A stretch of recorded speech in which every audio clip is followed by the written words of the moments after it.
Okay, wait. What you talking about, MJ? Indiana Fever playing. Here come Bree Hall. Let's go. Indiana Fever. Their production won't be enough. Dependable to me means that they can win in the playoffs with them playing heavy minutes.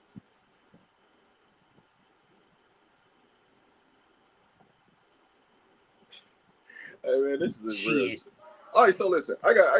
Shit, let me tell you something. Let me tell you something. Y'all might not respect what a national championship mean, but it means something because everybody in the WNBA ain't got one. Tina Powell, proven. She shot the lights out. She best 3-point. Man, all right, I'm here for it. I ain't saying they're gonna win the championship, but that ain't gonna be. They won't be the reason. Go ahead, Rod. So, Seth, have you heard about the update about the Connecticut Sun sale? What's the new thing now? All right, so let's talk about this, right? Celtics minority owner offer stalls because commissioner never presented it to the WNBA board of governors. So you know the team was going to want to be sold. You knew somebody had an offer, but you didn't. You failed to present it. Make that make sense, right? So then former Bucks CEO Mark matches the offer of $325 million. Wanted the team to move to Hartford, Connecticut, but yet again did not get presented to the board. Houston is the WNBA's preferred landing spot for the Suns. The WNBA would favor a deal with the Rockets owner, Fertitta, if he chooses and willing to match the sale price and pay the relocation fee. But now, why? That's what I'm like. I'm gonna tell you why. I'm gonna tell you why. Because if I sell to a Connecticut group, that's not an NBA-led group. That doesn't put another NBA-led team at the decision-making table for the CBA. They stacking their deck. They block every private-led group that they could have brought to the table where they could have stayed, where that would have had them in the minority at the decision-making table. They brought in three NBA groups. They brought in, now they say Houston is the next team, and all of a sudden the only people the people with the first right of refusal is the people that made the offers before. That was the NBA owners. They ain't fooling nobody. I told y'all, me and Political Lil ain't playing with y'all. When we tell y'all this is the biggest labor fight in the United States and it's gonna spill over, y'all better pay attention. Go ahead, Rob. So what I took from this, right, is because, you know, the Celtics minority owner and a former owner,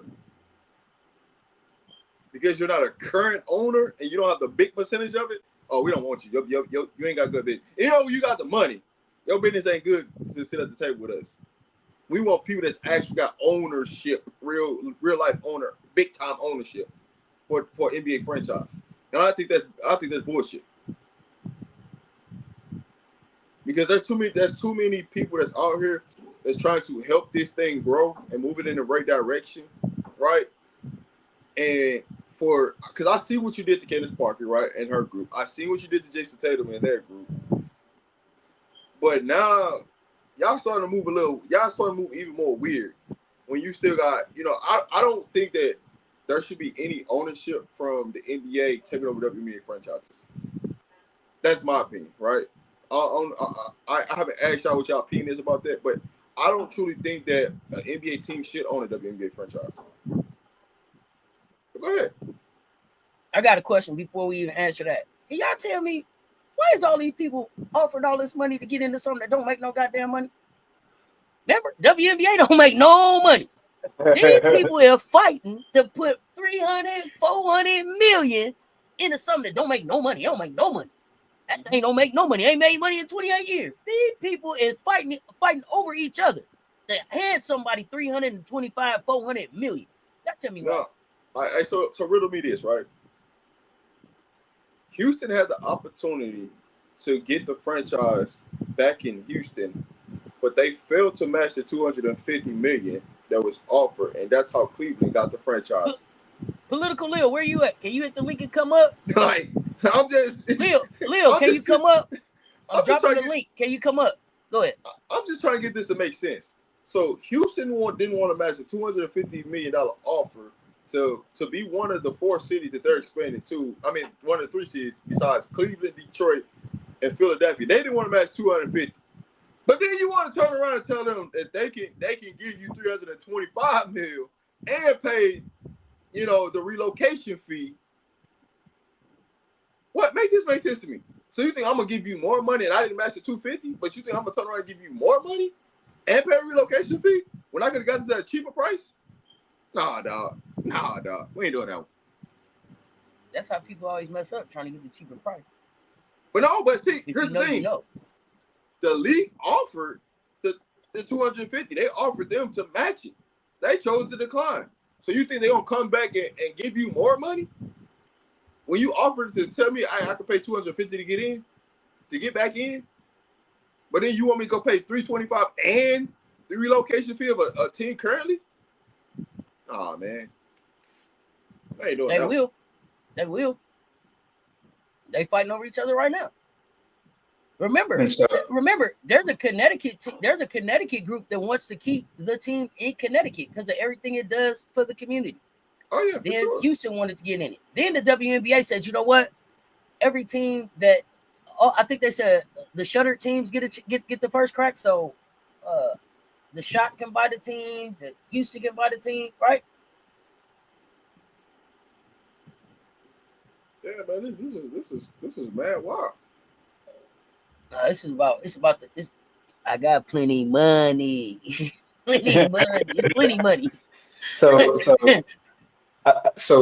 the thing, right? It's follow the money trail. So you have a situation where in politics and in sports, it is favoring, administrative is favoring a certain ideology and a certain group of people. And so now this is what you call rigging the professional sports or trying to rig the professional sports economy for a certain amount of years because what's down must go up. And so now while you have something that's in what have something that is in negotiation and they still have money, it's still not at its peak. So it's for them to control the dynamics and for also the players and the majority of the players that have brought the WNBA to where it is. We always talk about Black and brown women in the LGBTQIA community. That's a part. And so unfortunately, you just can't. They don't look at the will be great and who's great owners. They're looking at the preferences. They're looking at the friends that they have behind the scenes that they want to keep the money in a certain circle, and that's the reality of it, whether we like to admit it or not. And so we're still so. So the thing is very important how these negotiations are taking a stand on some of these absurd absurd guidelines or what they want the players to sign to. So it's very important what's going on, and it could take them back, but they'll make money if that makes sense. And so I've never seen anything where you have someone giving their talent, giving their time, and you don't want to reward them with a portion of your share. Their body, they put so much mileage on their body, and so therefore, they really don't value the talent. Is really be quiet and play. That's really what they're saying by the paper, by policy. That's what they're saying. They're not saying it out loud. They're saying it by the CBA proposals they're putting out. That's what they're saying. So, yeah, open the books. Open the books. You say Houston was 50 million short on the bid. Yeah, it's gonna be interesting to follow the money. They said before CCW was losing 10 million a year. Last year they said W lost 40 million, and somehow multiple groups are fighting to pay 300 plus million for a franchise. Make it make sense. All right, we already told y'all what they want you to know. Sharecropping in jerseys. We done told y'all. Hey, just say that y'all lost 10 million in merchandise and don't just say as a whole because we know the truth now. We know the truth. You ain't gonna just keep buying into a losing product, dog. That just ain't gonna happen. I'm sorry. I don't know where the people is that was telling us they was losing $2 billion a year. Can they explain why people are lining up to throw money at the WNBA franchises that lost millions? I got my hand up. Houston is connected to the Rockets, and Kathy said they got them on the next round. They want them to buy the Connecticut team, actually. Then they do. Yeah, open the books. Yeah. That's what they pushing for. That's why they keep trying to turn down everybody that's trying to buy the Connecticut. And people are willing to offer double the price to take that Connecticut team to what Houston trying to give you. Mm-hmm. But y'all just too afraid to make the move. They don't care, man. You can put up 500 million up there. They still gonna turn it down. Put up 750. They still gonna turn it down. Well, then here's the thing. You sell this franchise, right? Where does the money go? What do you do? What do you do with that money back into the league? Oh, so we broke that down, Lil. So, I don't want to say it incorrectly, but there's a certain way that they break it down where the rest of the owners take a windfall from that payout, right? It's split amongst the owners, so they take a one-time like balloon payment, balloon come up for selling the team. So they had like 3 balloon come up for they ready for the holidays around this thing, man. 1, 2, 3 Cancun. When you want to go? Hey, what? It doesn't go back into the league. That's what I'm saying. It goes into their pockets, to the other owners' pockets, like you bought in, pay us for letting you in the club. But I don't want to misquote the percentages because Lil did that research. No, it ain't about the principle. It's just I don't care about the percentage. It's just the principle of how who actually getting the money. You know what I'm saying? That's how it works. That's the part I want people to think about. Who's getting the money? Not the merchandising, Lil. When the team buys into the league, that 250 million, how they split it, and then the owners take that lump sum payout. Go ahead. No, I brought about the merchandising. I'm saying when somebody made a comment about the league center, $10 million, just state what that $10 million that y'all lost from, because it's not a total overall that y'all lost $10 million. That's not true. It's what was it? And I just use an example as, was it y'all invested in $10 million worth of merchandise and y'all didn't get y'all return on investment on it? Just say that. Then say y'all lost $10 million. If they did that, they crazy as hell, because they the ones that said the shit was sold out. Now how you lost some money on some shit that sold out? Yeah, but I use merchandise. I just use merchandise. No, I get you. It could be soda pop lids. It could have been whatever it is. You want them to attach it to something. It can't just be we lost $10 million on what? Because if you tell us what it's on, then we can figure out how not to lose $10 million next year. Correct. Yeah, we will fix that problem. I'm with you. Give me I'm about solution, man. Give me a solution to the problem. Don't tell me the problem. Give me what's your solution to the problem, right? Don't come nagging, complaining, trying to argue with me about the problem. How can we fix the problem? What is the problem, and how can we fix it? That's all I care about. So the problem is you got to pay them what you owe them. True. So how do we fix the problem? Boy, Sadala, what's up, man? Hit me up. I'm glad to see you over there on the Instagram, fam. Let me know if you're in Detroit. I need to holler at you. Appreciate the support. Go ahead. How do we fix the problem? We know we got to pay them. So how do we fix it? What portion of would she get to the players? So here's the thing. As we've been breaking this down on the series, me and Lil on the political on Polysports Tea Time. What it is it's giving them the 50% of the basketball related income that they've earned. You cannot say that there are 10 streams of income that come in to the WNBA and then say we're gonna give you 25% up to 25% on 3 of them. No, they all they're asking for is the same type of deal that the men get, and all of y'all get up in arms like they don't need $250 million. They're not Steph Curry. They didn't ask for that. What they asked for was the same 48 to 50% of the revenue that they make. Whatever that is. If it's $10, they want 5 of it. If it's 10 million, they want 5 million of it. Whatever that is. If it's $1, they want 50 cents of it. They want 50 cents on the dollar of everything you make basketball related income. Fair enough? Fair enough.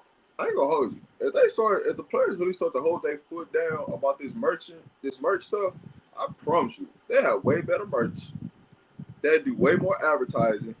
They have better outputs at games around the merch. It'll be so much things that'll be a lot better. Because you see what it look like with the Aces. And you come into a game and how they just popped up a shop. You know what I'm saying? They would put more accountability into those type of things if they start that money go to the players. But because the money don't go to the players, it needs to go to the owners and whatever they want to do with it. This is why where it's at. Man. So to me, it's way more than that. No, I'm just using that as an example. I know that. I'm just using that as an example. If they would, if you know, the WNBA leaves so much money on the floor, they leave so much money on the floor, it don't make no sense.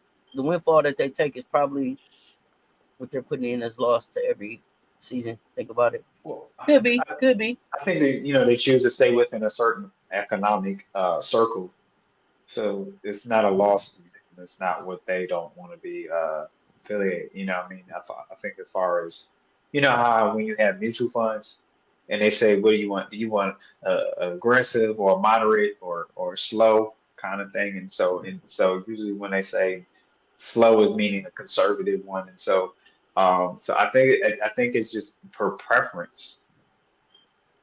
Um, Economical wise. And so some people, when they stick to their ideology, they're willing to take a loss for their personal gain, in that sense. And so that's where it gets kind of it on the outside, us looking in, it may look blurry to them, but they know what the smoke and mirrors they're sent. They know what it's doing for them.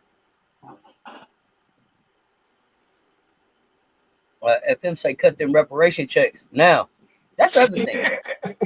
Right. When you open up, when you finally open up the books and you find out that you paid Big Drip, Cheryl Swoops, and all of them less than minimum wage damn near at that time, are you gonna go back and correct it? Retro pay, right? Retroactive to 1997. Are y'all ready for that? But see, I know, and Gamecocks fam, Gamecocks was the one was pushing from the beginning. I'm like, Gamecocks fam, no strike for what? And then it made me have to get into the political. Like, Gamecock fan was the one that like pushed me into the political part of this. Like, come on, Gamecocks, I don't want to. The Gamecock fan was like, strike, strike, strike, strike, strike. And then I got to talking to Political Lil and really like digging into, like, I didn't even realize like the CBA is just available online. If you want to read it, read it. You can download it and read it. It's not fun reading, but it's interesting. Yeah, I came around. Seriously, I had to come around, and it was about like, yo, what is the responsibility of being on this platform, and then who we said we are. So you start talking to Political Lil, you start getting into it, and it's like they do have the leverage, and it may not even be a strike that they got to take. Rob, what do you think about them taking the WNBA to court? They should, because you want to look at because here's the thing. Once you take them to court, guess what has to happen? They have to open the books. You have to. Absolutely. You get to see everything. There's nothing you can hide, because guess what? Your lawyer gonna request for all that stuff to get open. And so Discovery, baby, Discovery. Yeah. I ain't been watching all this Snap. Yeah. First 48. Let me tell you something. I got a legal degree, baby, off TV. I'm ready. Discovery, baby. We were on all this. Let's go. Oh my goodness. Rob, how long are you prepared to go without WNBA basketball? As long as it needs to happen. As long as until y'all let me know in the chat too. Like, honestly, it's not even about how much you're gonna miss. I mean, how much you're gonna miss it. It's about the fairness and the rightness of the players, right? Exactly. Let's go. The time, the sweat, the equity that they put into it, right? And I get tired of hearing people saying that, hey, the WNBA players shouldn't get paid this and that, this and the third, but you the same people that's there supporting them, right? And so your hard-earned dollar going to an owner that you don't even know, but you know the players though. Y'all both businessmen. And so y'all both sign contracts. So here's my thing. I'm gonna say this, and I'm gonna when it comes to your hard-earned dollar being paid to the owners, right? What do the owners give back to you when you come to a game? They don't even run their promotions throughout the season. So, mind you, how much profit they taking, and they don't even put none of their profit back into the people that actually come to attend the games. Oh yeah. So yeah, I got a legal degree off TV. We did a story. We did a recorded show on the 9%. But you guys are both businessmen up here, right? You guys sign contracts. When was the last time you signed a contract with some milestones or deliverables that weren't defined? Never. Never. Ever. That's always the expectation. Yeah. So imagine that you negotiate because one of the things. This is one of my favorite corporate sayings right here, Coach. You're gonna love this one. I did it in good faith. My good faith effort, bro. Understand? In good faith, I sat down and talked to you about this contract. Don't worry, y'all. I know some corporate stuff sometimes too. I ain't silly all the time. So listen, in good faith, they sat down and negotiated this contract. They said, hey, we don't got 25% to give you right now, but we're gonna work up to 25% from this day forward. And in good faith, yo, they signed this contract. Okay, now it's 5 years later. They ain't gave him 25% yet. They ain't worked up to giving them 10% yet. But you know what else they haven't done? They still haven't defined the deliverables. So you like, hey, if you hit this milestone, we'll move it up to 25%. And every time you show up with your paperwork, they like, good job, but it's not enough for 25% yet. Well, how much more? How much more do I need to do to get to the 25%? I will let you know, kid. Pat you on your head and send you on your way. What the hell is that about? So this is why they got to stand on business right now. That's because you know why that happened. It's because you never seen the books, and they ain't gonna show you the books. They got it. But if you don't ever know what the books look like, so because here's the thing, right? When they put that in there 5 years ago, what was the books 5 years ago to what it is right now? We was working on them. We was Rob. There you go. Now we was doing our books on paper. Now we just got QuickBooks. We transferring from paper to digital. We're gonna let you know in a minute. They told you. Ain't no let me know. Let me see the documents, right? Because you know what I mean. You're not because see, here's the thing where y'all failed at, right, in the WNBA, right? When y'all say all these ladies got to have a degree before they come to the dub, now all these ladies finna work against you. Now y'all need to put all y'all brains together with all these degrees that y'all got and lawyer you up. And hey, whatever that lawyer fee is, hey man, y'all can go triple that to get that out the dub because they gonna get it. They got the money to get it to you. Don't worry about it. Mm-hmm. Yeah, this is sharecropping model. That's what we've been talking about. It's just like at the end of the sharecropping season. You came down with all your crops, man. You like, hey, Mr. John for sure won't give us 200 this year. We doing good. You got down there, Mr. John was like, yep, you did 200, but remember you had the tractor was broke and it rained that one day, and $25 by the time you get finished with Mr. John. You left out with $25 fooling around with Mr. John. $300 worth of crops. This is what's going on, and I'm laughing sometimes to keep from crying because think about what all these women have put in. Think about how they move. Think about the fact that, like I told y'all, some of them ain't even got a locker of their own. They riding around with a crate in the back of their car with their practice clothes in it. A go bag. Who keeps a go bag for practice? That's a professional. You shouldn't have to.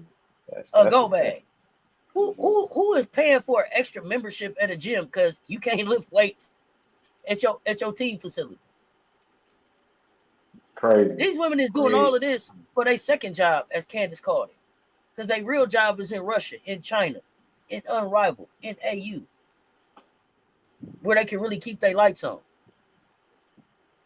But they showing up every day for the opportunity to be able to be a professional basketball player, female in the United States and not having to go anywhere else. And people are okay. People get in the chat and are angry with you saying pay them what you owe them. How dare you? That's my new thing too. How dare you? How dare you? It's like that they don't deserve what they own. What if that was your sister, your mama, your daughter, your cousin? Oh, they'd be hot. Hot like Rob was. Hot. I'm hot. They're gonna be hot like that. No facility standards. I just found out they ain't even no rookie symposium. They didn't even tell you how to come into their league. Just show up. You just get a letter. That just made me so mad. They don't even do a full orientation. What are we doing? Now to see them in New York after the draft, they go up on the Empire State Building to take some pictures and all that. But where is the real meat and potatoes about how to be successful in this league? Nope. Right. Hey, Coach Coleman, she damn near hung up the phone when she asked me that question. It ain't we laughing about it, but it ain't funny though. To be honest. When I said laugh to keep from crying, I mean that. Yeah. It's sad. It's in 2025. It's still a sad state of affairs. It really is. Y'all tell me the last WNBA player you heard say I retired my mama and paid off her house before Angel Reese. This league been around 30 years. This dude's leaving college, ain't played a game in the NBA, cashing their whole family out. I'm serious. But before Angel, who said it? Money laundering, and then let's not actually talk about how this money getting subsidizing to the NBA side too. I'm ready for the combo, because when you open the books, you got to talk about it. Drip said in her Obama interview this morning that her Temple head coaching job was her second job. She needed to make ends meet. Yeah.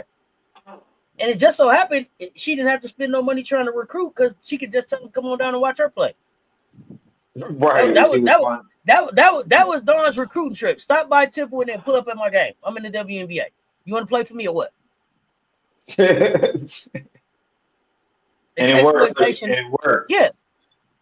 Can you imagine that? Dawn Boyer riding the people up to Charlotte, 10-hour drive to see Dawn play, because she was the assistant coach.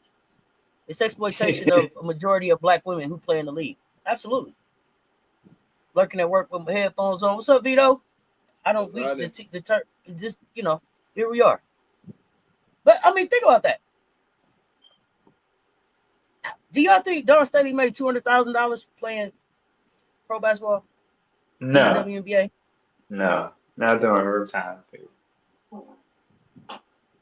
Cheryl Swoops went broke in front of the world. Remember? Yeah. They put all her business out there. It's like, dang, y'all ain't paying her nothing. But y'all had all of them requirements. They had to be other than who they was. So they had to buy the clothes they wanted to wear, and then buy the clothes you wanted them to wear. They had to get their hair done how they wanted to wear it, but they had to get their hair done how you wanted it to look on your show. You weren't paying for none of that. Why not?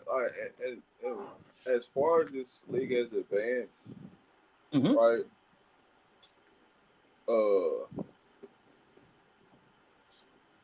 They should have a rankings like the top 30 players in WNBA of all time.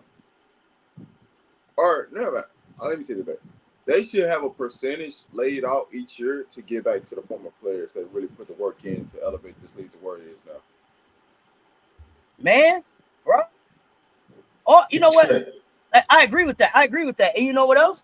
I felt like every WNBA former player still living need to get them a pay us what you owe us shirt.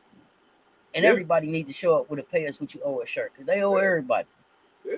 The people that really got this thing going, got it off the ground, right? They couldn't elevate to where it is right now, but they had a tremendous impact, right? What about these players that's played 10 to 15 years in the league that ain't received nothing, right?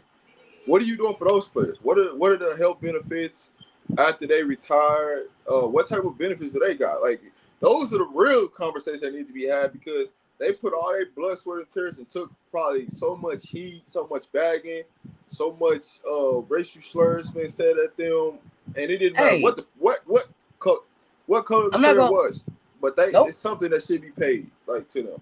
And I'm not gonna call no names. I'm not gonna call no names, but I hear older or former WNBA players dealing with mental health issues. Ain't got no support around that. Physical issues. Body breaking down on them. No health insurance for that. What are they supposed to do? They gave their bodies. They gave their bodies to this league. They got their bodies to this league, and then we got some people sitting around faking injuries, making top dollar. Never mind. I digress. I don't want to go there. Said, though. I mean, it's the truth. Though. It's the truth. Not even real injuries.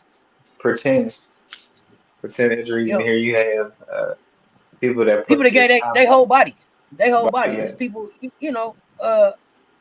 y'all make fun about how Donnie legs look, right? But think about if she would have had the therapy and the care and the recovery back then. What her legs would look like now, right? That's because of what she gave this game. That's because of what she gave this game. I just thought the love of it. Right. Yeah, they need the benefits.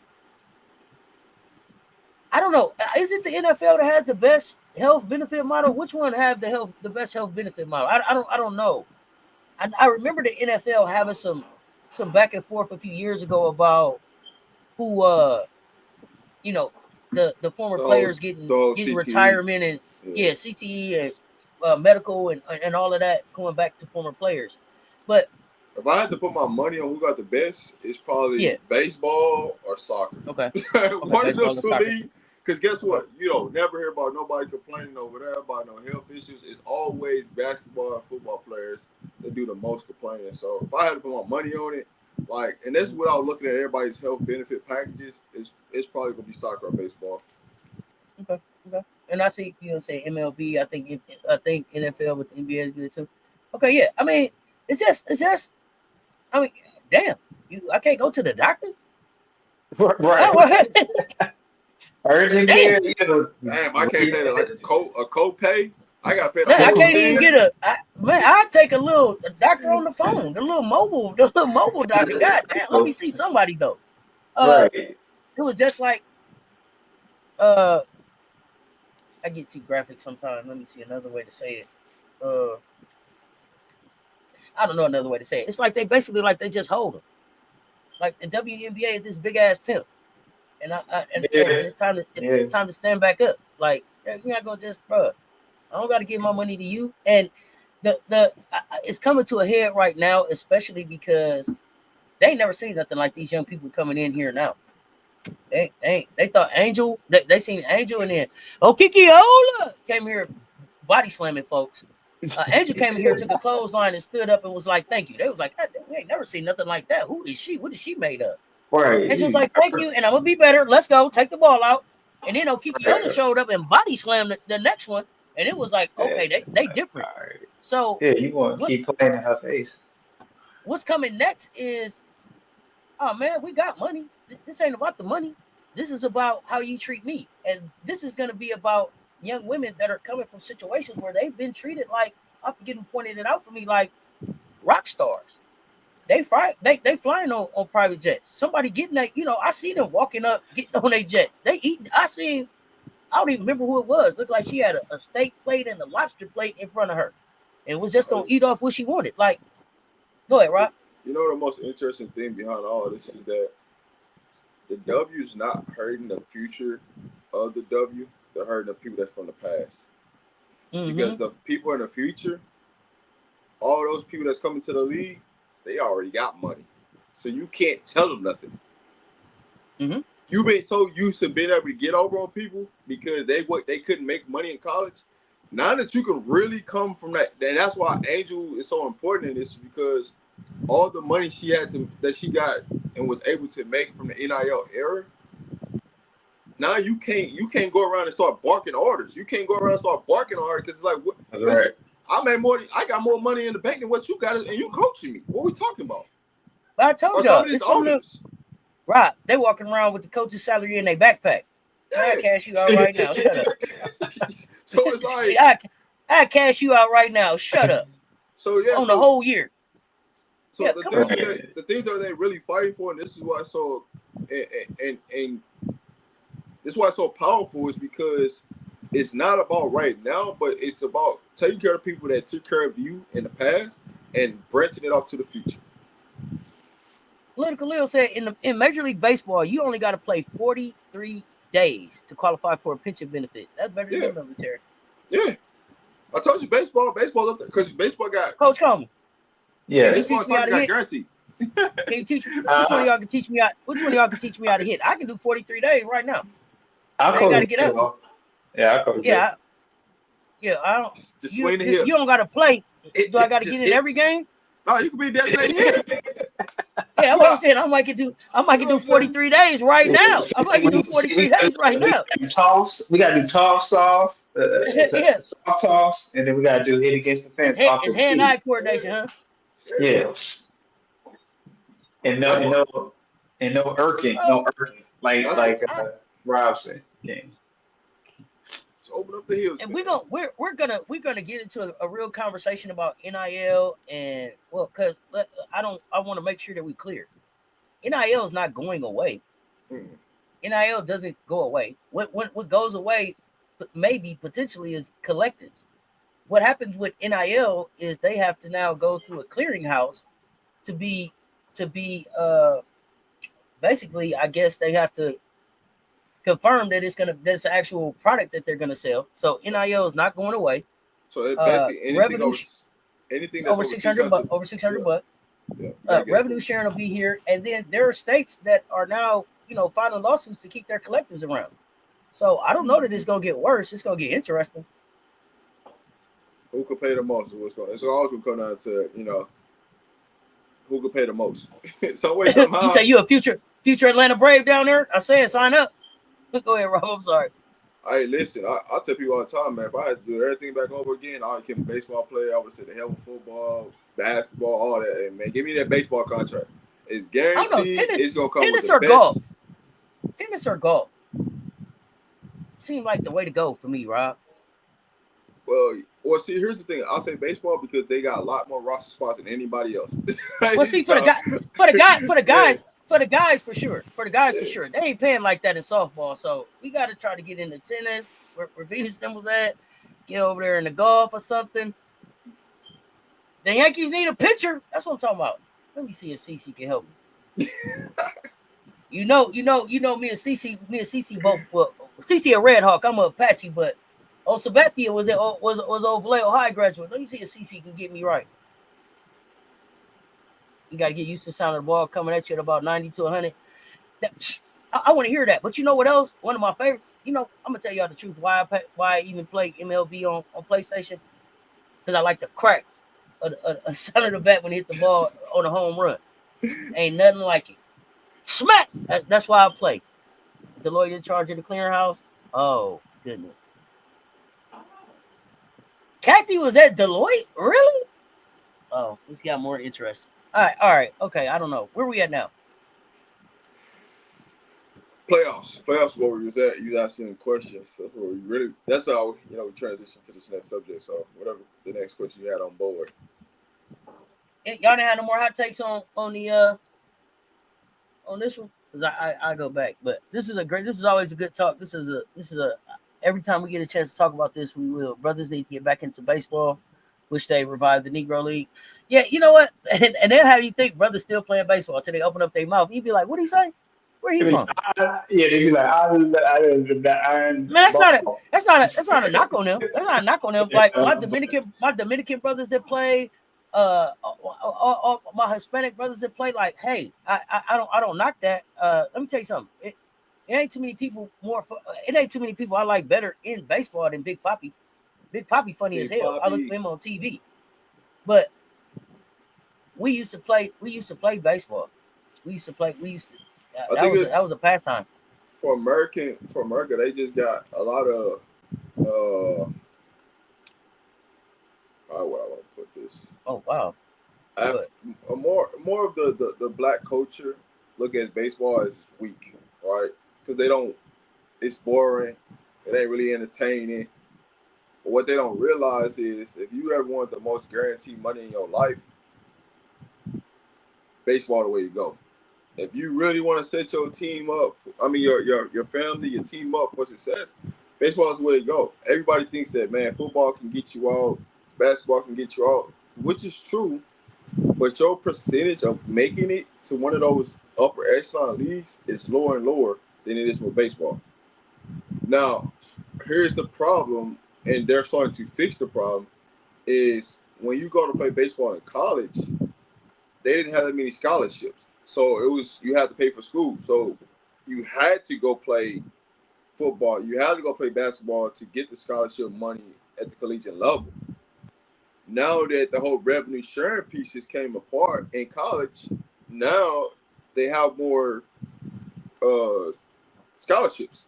So now with them having more scholarships, now that's going to push another generation, another wave of people coming into the sport to actually play the sport, because it's not so much financial bagging on people to play in college.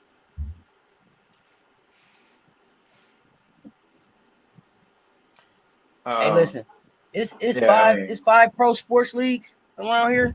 It's 5 pro sports leagues around the state, right? MLB, Major League Soccer, NBA, NFL, NHL. I don't know how many jobs in each. It ain't thousands, right? And it used to be that it was thousands of computer science and other type of jobs that we could go get. And let me tell y'all something. Y'all better figure it out. AI is real. It's knocking down jobs. And these opportunities in sports is hard to get to. Figure out what I tell these kids, figure it out. Get them locked in. Learn your AI or lock in on your sport. But hey, these jobs coming up scarce out here. You gotta know you better know what your skill set is. All right, so in the paint, I see you put this comment that baseball more Who you more got? expensive. Who you got? Where you at? Where you at? Where you at? In the paint sports media, Okay, saying there you go. baseball is I got you. more I got you. There expensive. you go. Explain to me what's more expensive. 'Cause I just want to get to the realm of what more expensive is, because when you talk about just a baseball bat and a glove, all right, let's get into football. Right, you gotta pay for your kid to be on that team. You gotta pay for the equipment.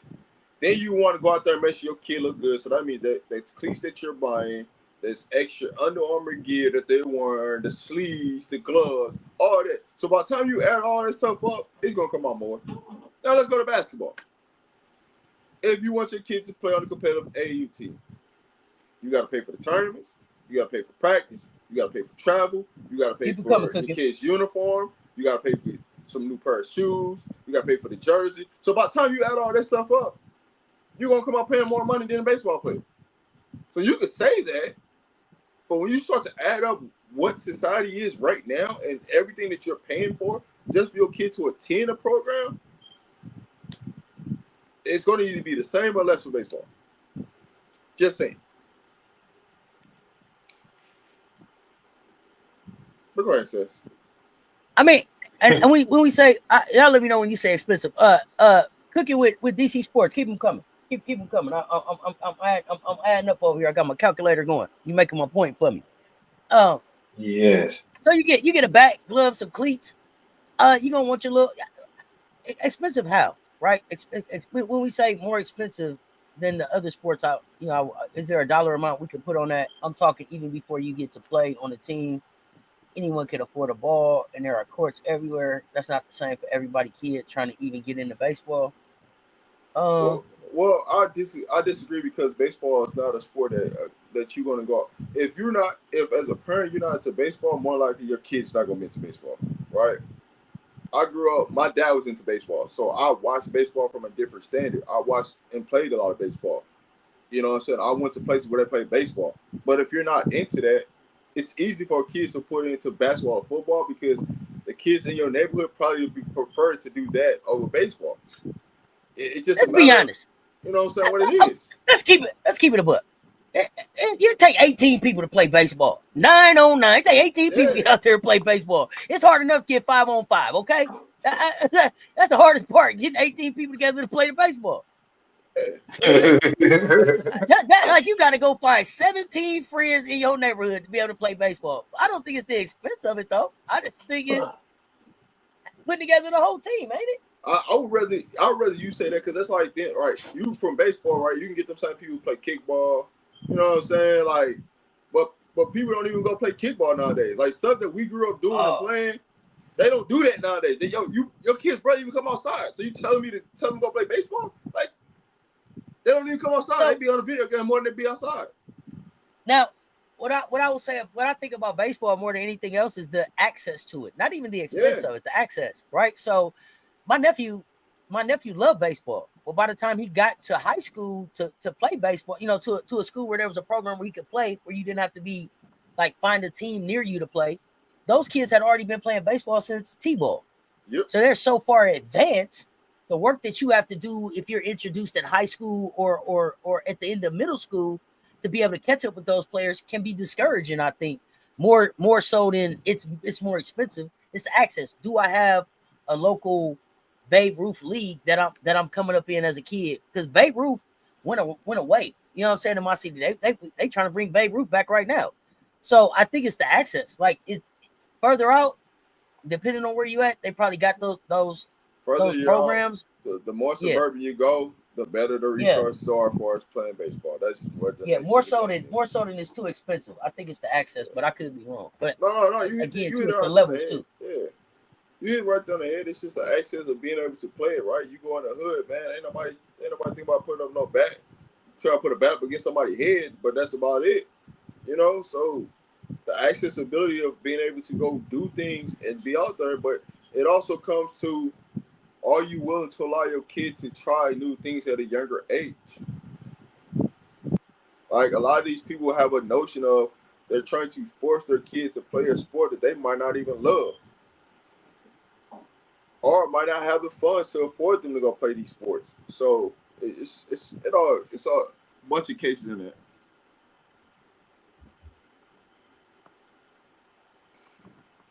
The only thing about the job situation that I'll say about that, like for baseball, like baseball actually has more job opportunities than football does. Even though there's 30 some teams, because they have 3 layers of minor leagues, right? So just imagine you got each club, right, and then under it you got AAA, you got AA, you got single A, and each team the has opportunities. Yeah. So the opportunities for baseball is a much higher than anybody else that you could put out there. Yeah. Jerome say I was in a majority white area in Virginia this past weekend, and all the schools, fields, and courts were open for residents on the weekends. Yep. Not the same in the black community. Man, you lucky if it's a rim up, bro. If the gate open, is it it ain't even a good chain up on the rim. Is it a backstop? But what? Is the building still standing, or are we trying to play in a field where it was a bando used to be? Yeah, the Nets missing. About. If the Nets ain't missing, net it's halfway missing. Net for sure gone. Somebody might have came and got that good chain link they had put in there. But I wanted to throw this out there. Thank you, Cooking with DC Sports. I'm gonna just keep this about the men. 4,056 professional sports jobs in America across the leagues. 4,056 jobs. 4,056. It's 306,000 men playing college sports. Think about that. Yes, Paulie. They're Paulie sports. Their minor leagues actually pay. Like you actually can make some money in the minor leagues in baseball. Yeah. Not only that, here's the other thing. Some real money. Not no fake money. Some real money. Somebody else made a point. Somebody else made a point. You can make a real good living being a practice squad player or a semi-pro player. Like it's other stuff that you can do around the game. Not semi-pro. It depends. It depends on where you go. I didn't say get rich, make a good living. Do you want to play basketball? You can't. I mean, I wouldn't say no. I would say no to that. Why you say that? Because not every. See, the thing with semi-pro is like half the league gonna be like people that should have went pro, but they couldn't get it right. You know what I'm saying? They just can't get right. And then half the league is like, man, we just out here, so they don't really care if you get hurt or not. So they're doing things. So the equity and the time that you put into it, you at a higher rate to get hurt. So for you to make a good living off of it, that's the standpoint of where it'll backfire. But it may be it could be a risk to how healthy you stay. I ain't gonna hold you, but from what I understood, you can move around the world and live all right. Oh yeah, nah. If you go overseas now, that semi-pro could turn into a real pro contract now, because they'll pay for you now. But like I'm talking about in America, no. But if you're talking about okay, well, yeah, no. I wasn't limited overseas, to just here. Yeah, if you're talking about overseas, if you go play semi-pro, that's going to more than likely turn into a pro contract. So that pro contract, you can be making anywhere from upward of 100,000 to 500,000, stuff like that. Mm-hmm. So it could be a real good payout. But in America, no, it's just not feasible for the head. You gonna have to travel around. You gonna have to travel around for sure. Yeah. Okay, let me get back to our 10 games that's going to determine playoff. That was good. That was a good discussion. So we got the Liberty at the Atlanta Dream. Atlanta then won 5 5 in a row, 7-8. 3 victories over Phoenix. They got Phoenix numbered. 8 of final 11 regular season games at the crib for Atlanta, which is kind of cool. It seemed to favor Atlanta, but then you got Jordan Canada out. If they win, though, this would be they would level the series because I think New York won 2 of the first 3. So, what do y'all think about that game? I think it's a. I'm not gonna say it's a must win because if Stewie don't play, Atlanta should tie the series up. And I think even if she came back, and that's our first game, they still should win that game. Well, I think this is just all about position, right? Them beating New York, bumps them down to a third seed. So now it's, how much did it really change from 2 to 3? Really not much, but 2 to 4 changes a lot. Who you play in that second round. So I think most of these, well, if you look at Atlanta, Phoenix, and the Aces are all trying to push New York to the 4th seed. That's going to be their goal. So then they have to play Minnesota in that second round. So it could be very vital for Atlanta for sure.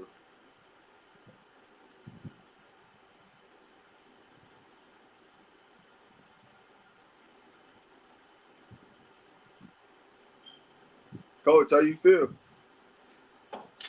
I like Atlanta. I like Atlanta. I like where they at. I think they have an advantage going up against New York. I think they got a lot of energy, they got a lot of confidence, a different look. And so again, most of the time Alicia can get hot, but sometimes I think that the scary part about Atlanta dream sometimes you don't. There's others that you're not expecting to go on a heater for that's like adds to what they already do well, and so that's a plus for this year. And then I think you got to keep your eye on how Ryan Howard comes back, how to implement Ryan Howard. I don't think she's quite. I don't even think she's 75%. You know, to me, just looking on the outside, and so I'm concerned for that because it really looks like that she's starting to really fall into a different type of mode of play, kind of mode of play with the new coaching staff. And it was unfortunate that Ryan Howard had this type of injury. It was really something she couldn't play through. She had to do more rehab. So, yeah, I just like to see her talent in a healthier situation for her. So, but um, but I don't. Yeah, so that's where it is. And then BG is BG. It's not a rim protector, but I call it distract. It's different. It's more like a distract, helps distract the rim, but not a rim protector. And then add some type of offensive threat to the post where you have to kind of what they call pinch down. You got to pinch down in the paint, which opens up the shooting lanes. And so when you have a team that knows how to spread the ball out, know how to uh, have post entry pass be a threat, and have the post be a threat or seem like a threat, then that opens up your cutting lanes. Cutting to the basket, your backdoor cut. So so Smesco has some brought the college depth of wisdom in it and is working for him at the pro. So I'm not going to play him short. He has a lot of time in the pro, X's and O's in the pros and working with um, young adults. And so sometimes everything lines up for you, and the players work in your favor, and the players believe in what you're doing, and right place at the right time. That's respect. But when I first saw the hire, I didn't think it was going to work. It didn't pass the eye test. I got to be honest.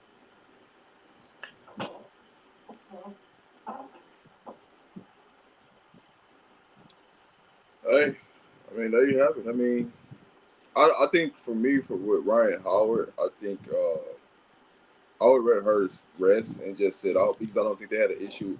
It wasn't like they were losing games while she was out. They're actually winning, right? But some way, somehow, man, I don't know what it is in Atlanta. They got this like injury bug thing. Like soon as somebody come back healthy, somebody else go down. Like I just don't know. I don't know how they figure out that. If it's the trainers down there, or what it is, but somehow, some way in Atlanta, somebody goes down. So I do think Ryan Howard came back too early for me.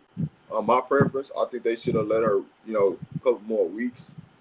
And her trying to not play with a knee brace, I think it's kind of, you know, it's more of a mental thing than a lot of the things because when kids start wearing knee braces, they start to mess with their head. They can't cut, they can't do this instead of just playing basketball. Right, right.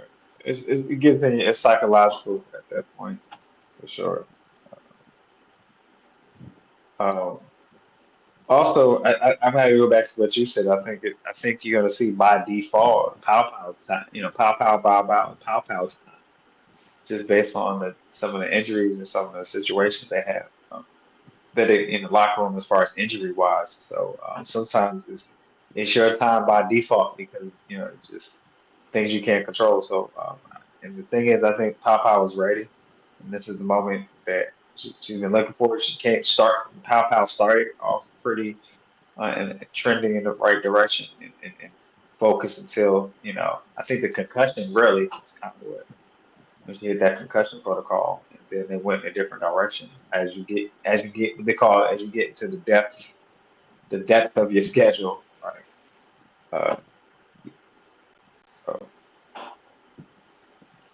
I think, all right, you hit it right there in the head. So, um, I don't know what the actual next question is, but what's the next um, game? The next 10 games. yeah, I don't. It's 10 important games that she had on Okay. that says her. Oh, So did I don't she know. add? Yeah, yeah, yeah, I don't Okay. know what the next important. But when you look at the playoffs currently constructed, which matchup would you be most excited seeing first round? So I'll be honest. I give the Go matchup ahead. so just for clarity for people.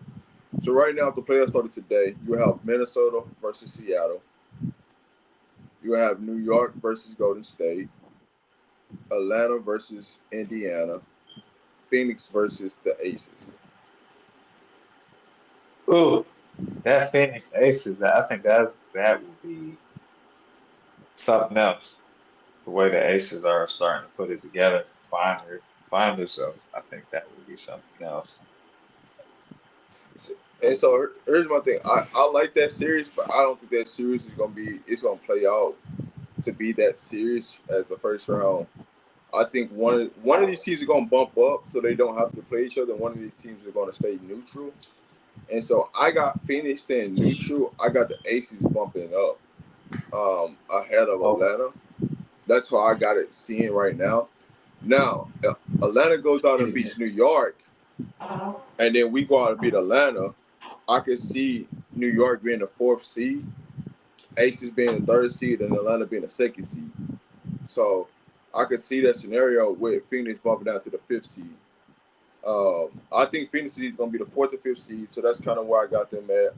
Aces is going to be anywhere from 3 to 5, possibly pushing for 2, because it's only a 3 game difference between 2 to 5. It's only a 3 game difference. Those could be made up because the Aces do have to play New York and they do have to play Atlanta twice. So those that three game spread that they got can be made up. So it's not like it's something that can't be made up. But I think the standings is gonna look a lot different by the time we get to the end of the season. So I'm definitely Um, with you on Phoenix versus the Aces if we get that as a first round matchup. How that could be an exciting series. I just wanted them to not play each other the first series. right, right.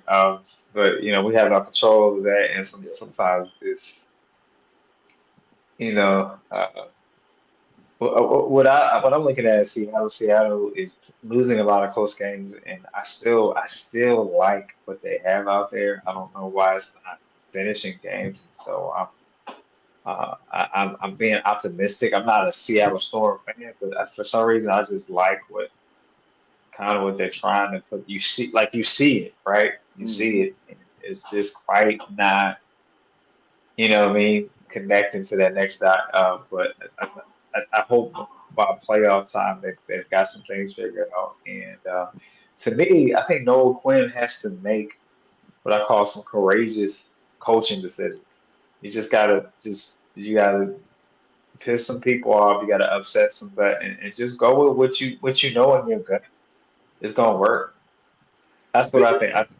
Speaking of Yeah. Noah So Quinn, I'm gonna wait to Seth get back because I got a question about Noah Quinn in Seattle and some things that transpired up there that I think we haven't talked about yet. So for me, I said this is a make or break for Noah Quinn in Seattle. If she don't Well, get it done, I think she's out of there. And it's not to be funny. It's like how much more resources do you need to get it done? Like you have all the pieces to go get it done. You have a roster that can get to the semifinals, to the what I'm saying, to possible to the WNBA championship. With what you have, right? Like how much more do you need? You got Scholar, you got Slim, you got Gabby, you got perimeter defenders, you got Necker down low, you got Ezzy that can block shots, rim protect. Like what else do you need? I don't know how much more you can want on the roster than what she has there. So when you look at Seattle, what do you think is missing with Seattle?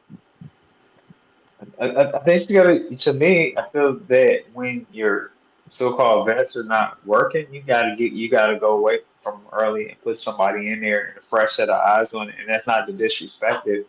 I feel like her loyalty can get in her way. Sometimes she goes too long with what's convenient versus, because I would have been playing Dominique way more. I mean, now Dominique has come along. That was the development plan, but I think if you put her in earlier, Dominique would have made a difference. You know what I mean? In earlier in the season. So, but they have their reasons why they do. I still think with Slim on Sykes back, I still think you need to throw what I call a combo approach with Wheeler and Sykes. So you don't wear because they're seasoned players, so you don't wear one out over the other or put one in at high risk of injury by high usage. You know what I'm saying? So when I have players like that, we gonna bounce those minutes off. So I'm throwing two different guard looks at people, night in and night out, and they don't, and that makes it a little tougher on the scout because I'm not just not. Oh, they just gonna go with Sykes most of the time. No, I'm based on who we playing. I'm gonna throw this out. I'm gonna put them in. So you got to get creative in your schemes. And so I don't know if that's in a bag or she desires it to have a bag. Again, she's a good coach, but again, I agree with you. You have enough skill sets to have more wins to 16 right now. I think they're sitting at 16. So you have more wins. You have more skill. You have enough skill set to have more than 16 wins. So, unfortunately, I love to see her still the head coach on the sideline, but maybe it's time for her to move on from Seattle. And it hurts my heart to say that because she's like the last black Yeah. coach is standing there right now. You know what I mean? I'm just gonna be brutally honest. No, it sucks to see because they do have the pieces now, right? All season, I'm like, yo, they're missing something. They're missing something. But when you go and get Brittany Sykes, because I feel like they needed to upgrade that two spot, and now you have Eric Wheeler coming off the bench. Now you have your six man that you guarantee know what you can get something out of. It's not just going out there just rolling the dice and hoping that we get something out of somebody. So now they can go 7 deep in the playoffs, and I think that's good, right? Possible 8 with Tiff, or if you want to put Lexi in that situation, but now they truly have 7 people they can count on. That's a good number to have when you're talking about making a run for the playoffs and going deep into the playoffs. So for me, um, I think everybody got to get out their egos and out their feelings and just go out there and play basketball. The last game they played in, I feel like, Skylar lost from that game more than anything else because she was in her feelings because she wasn't getting the ball or she didn't get enough shots or this, that, and the third. And Right. she turned down passing to wide open teammates because she was being selfish in the moment. And people need to, live in the moment, live in the present of where their feet are at, and stop thinking about themselves because those are the type of things that will lose you games in the long term if you're not careful. And I don't know if coach will ever step up and put her foot down and say, hey, listen, this is what it is, right? And when you add Uh, a dynamic player into a situation and you take them out of a situation, that changed the chemistry of how the team was rolling.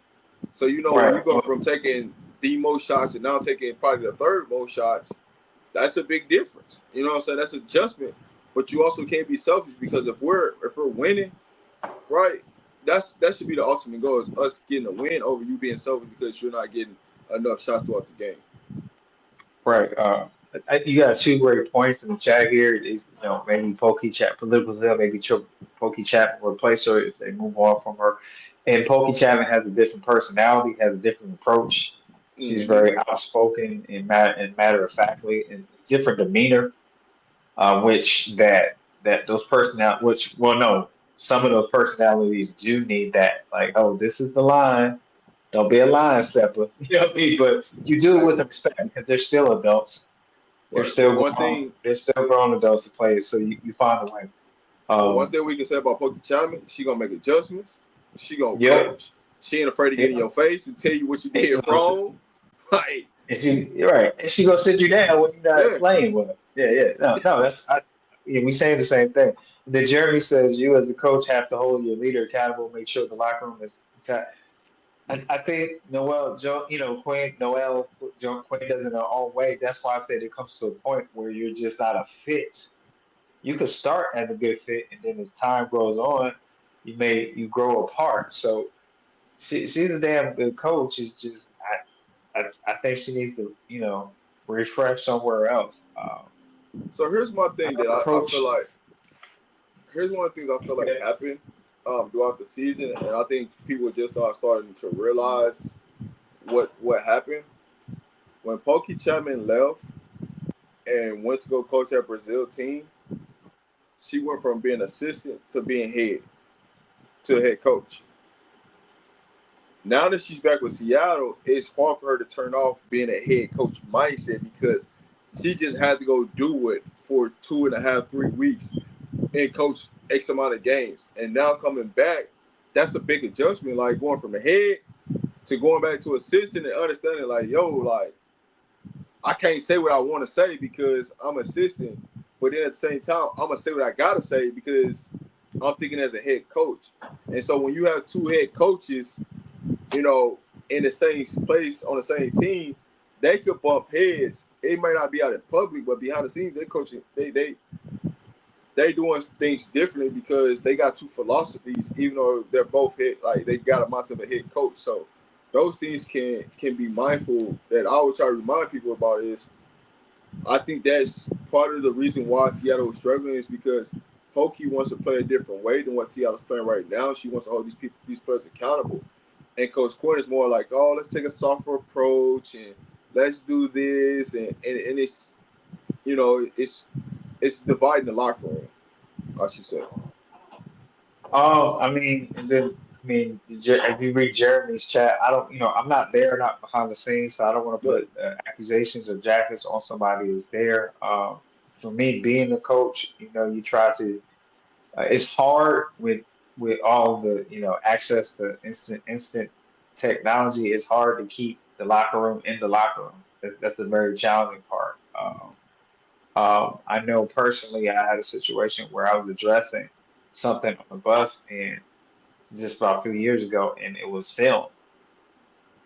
But if you weren't there in the moment, it seemed like I was being very mean and urgent. But the other adults that were with me knew it was necessary to address it and make sure I didn't use any profanity. And so now, and if someone has an indifferent, and of course, no one's gonna love you. So then you had some parents that didn't care for me because who I am, and I look the way I am, and the color of skin I am, turning the program around just in one season. So they just took anything and made it look like, oh, you can't manage the locker room, or what happens is if people don't want to play for you, or there are some things I would say as being a coach. I don't know about you, Rob, that I've been in a situation where I knew I was gone. It wasn't because nothing I did, it was because all the other stuff I had no control over, and I had to go out with grace. I knew, and it stressed me. It was painful. I knew I gave my heart to it, but sometimes the tide changes, or the taste in people's mouth, or the political climate changes. You don't use that as a crutch. I don't use that as an excuse. I say that's how the business yeah, rolls sometimes. And I'm not saying it's right, not saying it's fair. I'm saying that's what it is. That's what you get. That's what you sign yourself up for. no, I had that at the when I worked for a private school, so I know what you're going. I know what it is. from that standpoint. And that's the piece that a lot of people don't understand as coaches, what we actually go through. They just say, oh, you guys are coach, but man, there's layers to like this coaching thing. There's layers to what you do, you know what I'm saying, when you out in people's eyes. And there's you getting held accountable for stuff that it ain't got nothing to do with you. But you being held accountable for it. You know what I'm saying? Right. Hey, I don't. Exactly. Let me trying to catch up. Come on in. So I got a question because I think y'all talking about Seattle, and it looked like Noel potentially not being there no more. That's right. Yeah. That's right. Do y'all really think that the intention is to replace her with another black female coach? They might go the interim route at first to smooth it over. It's a way you got to finesse it and then do what they want to do. So it all depends on the approach. But See, me, this is why I say no, because I mean, because Pokey is sitting right there. I know that. The reason why I'm saying no in this whole situation is if we keep getting the Drew Lloyds and Alicia Gray's I mean, I said Alicia Gray, Alicia Clark. If we keep getting those type of situations happening, I think they just get rid of everybody. I can't get rid of Pokey though. You got Brazil cooking. That's kind of Yeah, hard. but at the same time, Pokey, you've been there in the 2 years. Why? How did you let this go under your watch? You didn't say nothing. You didn't like when it was. And the only reason I'm saying that is because they did an entire investigation. So I'm saying if you was like, yo, I'm 10 toes down with Noel, and I don't have no problem with that, you're gonna get shipped out too, because you're gonna be looking like you part of that regime. You feel me?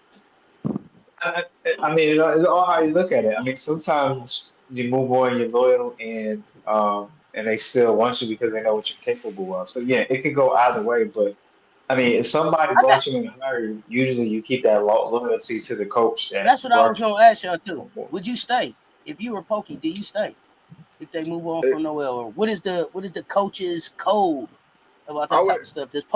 Does Noel say, "Hey, Rob, go be great," or is it like, "Hey, we all supposed to walk out this thing together"?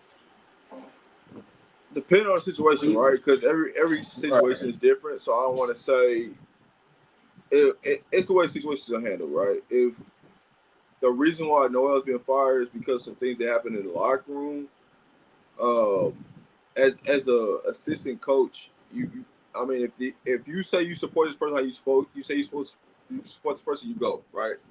because I've been in a situation where my head coach was, did everything right, and because one parent didn't like the way they handled a situation, they wanted to let the head coach go. So Okay. That's right. I felt, for me personally, I left and I went to Right. a different school because of the simple fact of like, just imagine if they did that to them and they're the same race, what you think gonna happen? And I'm a different race, So I just removed myself out of the situation. So it just depends on every situation. Like I said, every situation is different. Now, if the coach should not have the job and they just doing a poorly job at it, and they give you the opportunity, you gotta take it. You gotta take it and run with it. But it depends on the situation. But go ahead, coach. I'll let you, your thoughts on that. I mean, hopefully that you have some maturity and when you talk about it, and they say how they feel. On the high school level, I was in that, and I was assistant, third assistant. I was a head varsity, third assistant, and it's probably back in 2009, 2010 season, out in Cincinnati, Ohio. I went back there to coach 1 year, one school year, and so. Basically, he left, but what that coach said, he said he never heard me say anything negative or try to kick his back in. And so the biggest thing was I was being consistent and respecting uh, what he was doing during the season. I wasn't been playing both sides of it. That's where it can get cutthroat. But did I interview for the job? Yeah, because there was no issue. He resigned on his own and went in a different direction. No, I did not get the job, but and actually, myself and another assistant, somebody that was an alum that graduated from that school, it was a private school, applied for it too. But actually, I was encouraged by the athletic director that I knew from summer camp circuit. They encouraged me to apply for, you know what I mean? Because I think they were trying to, and they end up going, and particularly the best thing was that they ended up going with someone that wasn't on the staff. Um, and the only person that stayed on was the person that graduated from there, and then eventually the person they hired didn't stay long, then the person that I was assistant with on staff with, he took over, and I came back and visited him. You know, I came back and visited and everything. So it all depends how you communicate, and you got to respect each other. That's the short version of what I'm trying to say. And I mean, I want to say this too, and I'm gonna share this. I hope I'm not out of line. You can cuss me out later. But coach, you told me like you old, not old like that. I don't mean like you old. Like you're old enough. I didn't mean like I you old. My bad. am. I meant like you old enough now in your coaching career that you shared that you were able to see like a program that you started come full circle to see a player that you coached take over that program and take them on to the next level, to the playoffs and everything. So Right. you could come full circle and see these programs grow, or you could, you know what I'm saying, mess it up and be out before it turns into anything. Right. I wanted to share that because I thought that was just really cool. Like you went full circle, and then we looking at these people like, well, you have a job next year, and it's just it's Right. Right. impact and the way that you can impact. Rob, I'm gonna tell a story about Rob. He old too. I mean, not old like that, but old enough where he looked up and he on the plane. He on the plane and he like, dang, I'm on the plane with one of my former players. Now you out here just bumping into people, and so you get a chance to see how you impact these people. And I wonder, do you guys feel like they like the joy that y'all shared with just being able to see that? Do y'all think that coaches at the pro level, at the WNBA level, still get to have that type of joy and that type of experience with these players now, or does it not matter at that point? I think, Oh yeah, I'm I old. I'm think old. I done leaned all the way into it, Michelle. I'm old. That's why I can identify these older ones.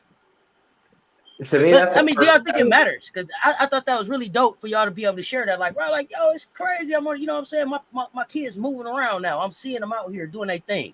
Yeah. You know what I'm saying? You got a chance to see them out here doing their thing. Do you think it means that much at the pro level?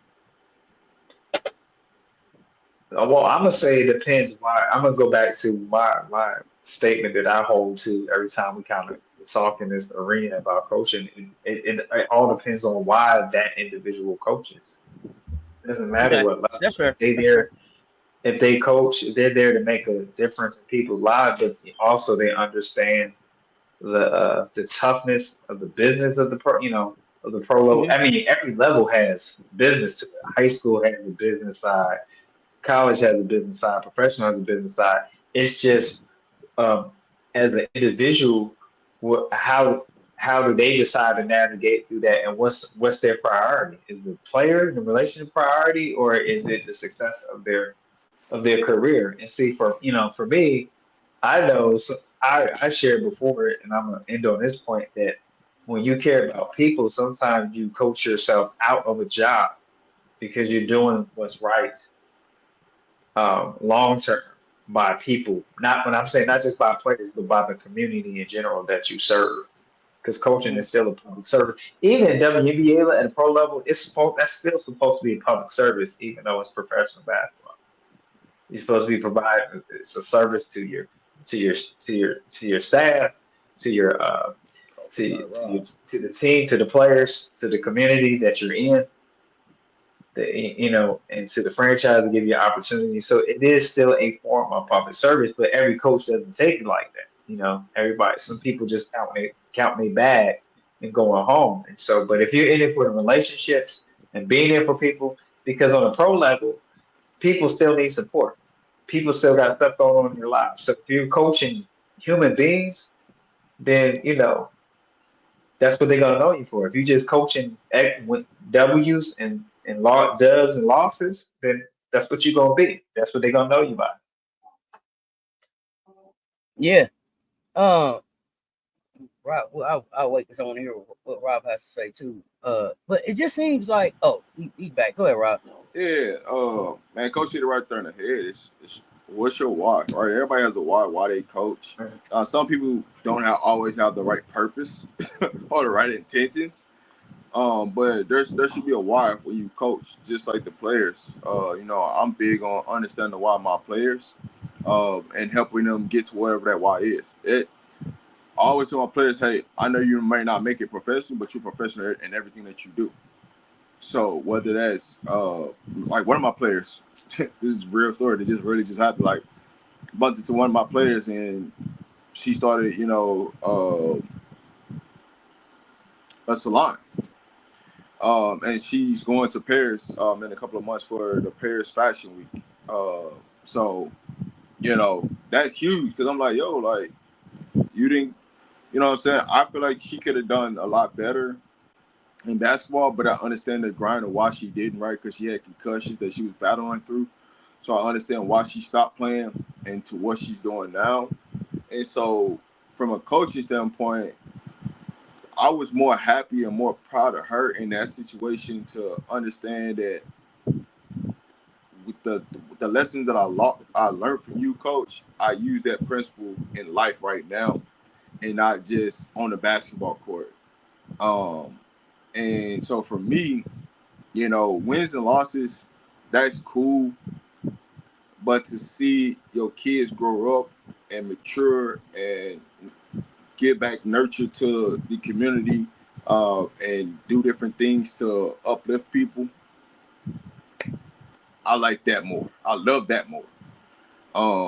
Now it's good to win. It's good to win at a high level, but where you get the real enjoyment from coaching is seeing people that you coach prosper.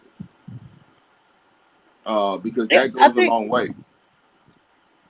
yeah, Drip talked about that. She said like when they find out who they are, and it may not Mm-hmm. be. It may be that they play college basketball to find out that they are a business person. It may be that they found out they're gonna be a pro ball player, but whatever their passion is, right? You empowered them with the tools and the resources to be able to go after that, go get after that, right? So dope. That's dope. So I wanted to share. I wanted to share that because I don't know that people realize like you guys are impacting lives. You know what I mean? Still to That's this it. day, even if you're not actively blowing your whistle right now, the impact, right, of the foundations that y'all lay. So Yeah, no, I'm celebrate big those on. things, I'm call big. those things out. We appreciate those things. Go ahead. No, the crazy part about it was not only was my former player, but like the owner of the salon was there, right? The Mm-hmm. co-owner. So I was pouring stuff into her, and like she ain't never played for me, but I was pouring stuff into her, and I'm like, that's just who I am, right? Uh, Mm-hmm. I look to pour into people, you know what I'm saying? Because those are the type of things that they get missed. Some of y'all just show up because we pour into y'all every day. Y'all don't even know we pour into y'all, but it's what y'all need on a day-to-day basis just to get through the day. So from that standpoint, you never know, what you need because sometimes you don't think about life like that. But a lot of times in life, you just want somebody to pour back into you what you giving out into life. Mm-hmm. And I'm gonna say that again. Sometimes you need somebody to pour into you what you point out into life. Because a lot of people don't pick up the phone and call and check on you. Or nobody picks up Mm-hmm. the phone and check on you. But you come on here, right? And we might just ask you a simple question, man. We just want to know how your day going. And nothing else matter in the world, but how your day going. And that might take you a long way and further in that day or that moment or throughout that week. That dang man, they recognized something was going on. They recognized that I ain't been around. So that be the points that I be trying to get people to understand and value is that man, sometimes you just need people to pour into you.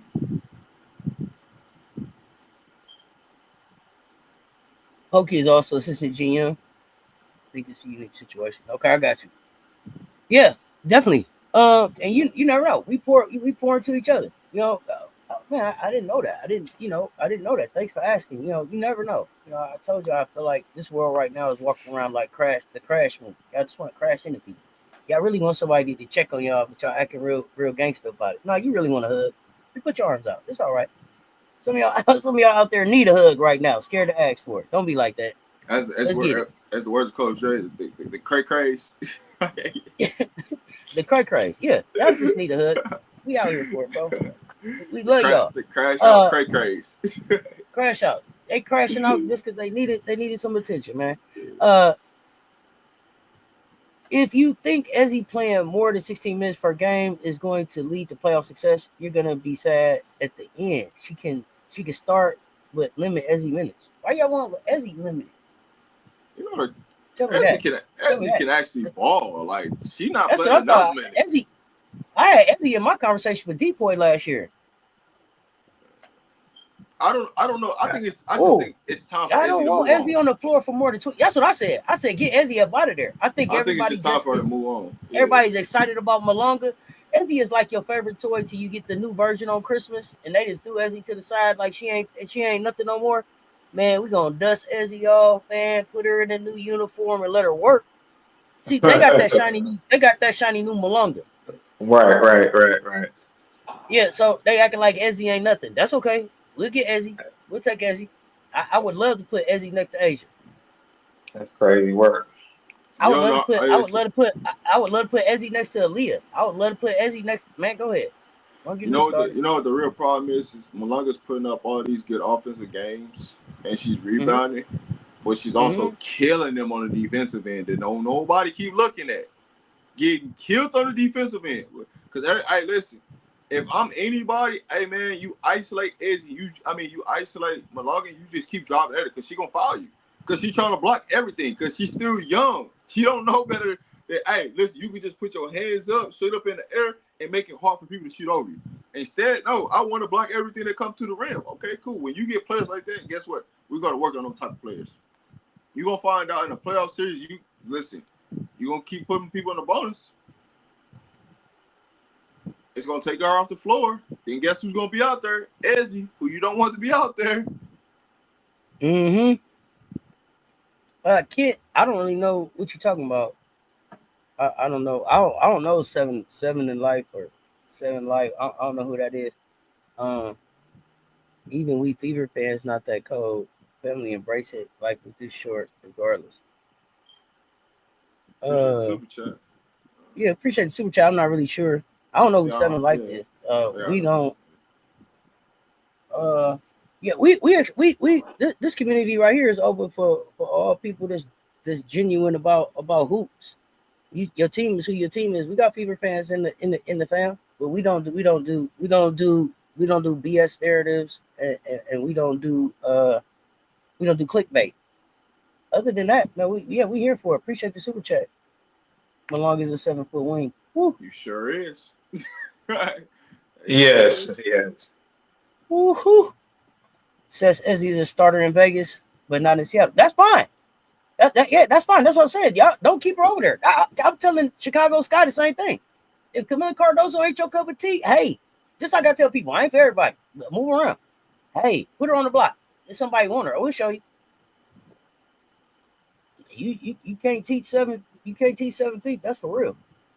Malong is your third best offensive player behind Nika and Slim, as the defensive specialist at this point to be used in situational minutes. Get her up out of there.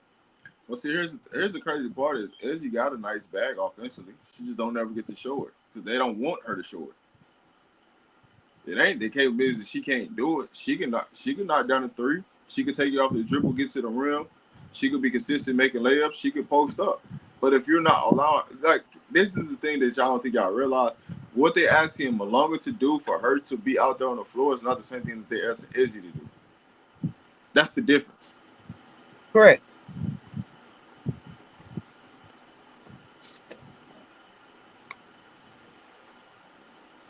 MJ, the super chat person's still here. They not in our chat though, so you can't see them. They in.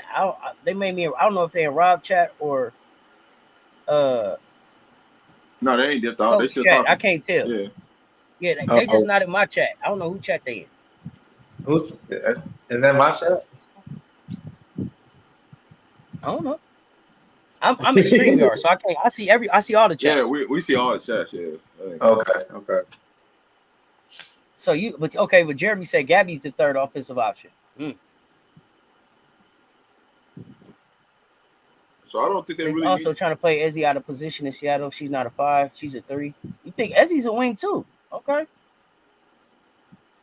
Okay, now Tanya Hanks say at this point I'm not sure if Noel is even running the team. Who running the team?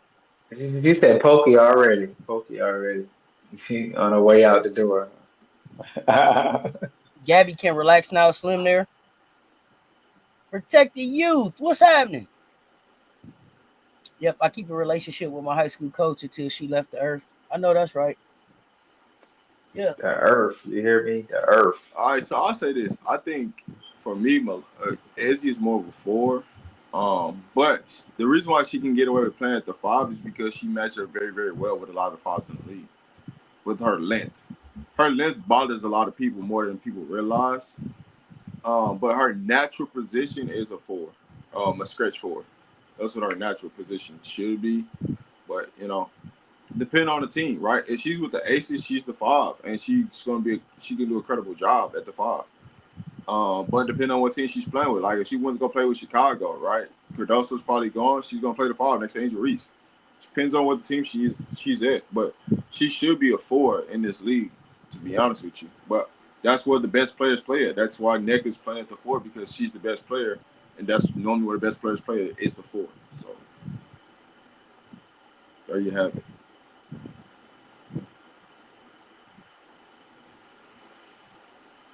Okay, so I got a question. So Kent, you popped in here and told us to follow this channel. Is this your channel? Who is it? Or did you just pop by to suggest the channel? Like, is this your channel? Or what? What's happening? Let me. I'm curious now. Let me know. I'm curious now. Let me know, please. Okay. Next game. Oh, go ahead, Rob. I'm sorry. No. I was just trying to say, what's the next game? Yeah.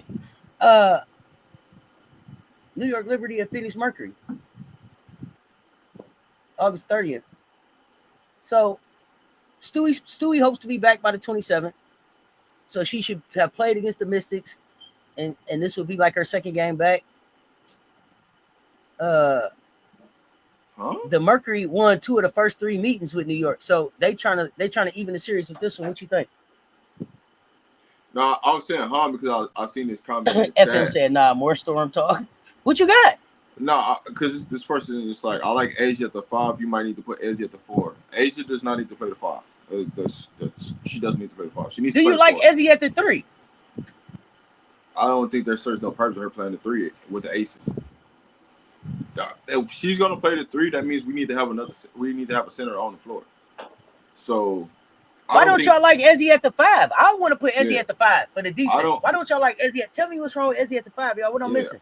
I don't think you put Ezzy at the 3 anyway, because she's not truly a real true ball handler. She gets away with it, and she's better than a lot of 4s and 5s at ball handling. So why would I put her at a 3 where now she's going to be going up against a guard? That makes no sense whatsoever. I'm a player at the 4 to 5, so if somebody gets to pressing us, hey, Ezzy, bring up the ball, because you're going to be going against a 4 and 5. She's a lot faster than a lot of 4 5s in the league. So I'm not going to put her at the 3. That's me playing at a disadvantage from that end. If I got her playing a 5, even if Asia's guarding the primary 5 in that situation, I still bring in Ezzy to come over for deflections, to come over for blocks. Like, she's the roamer. If she's playing a 5, she could be the primary defender. Now Asia gets to come over and block. Like, you have versatility across the board. So for Asia doesn't play at the 5 spot now. That's Smith that plays at the 5. Asia plays at the 4. So I don't get the premises of putting her, at the 3.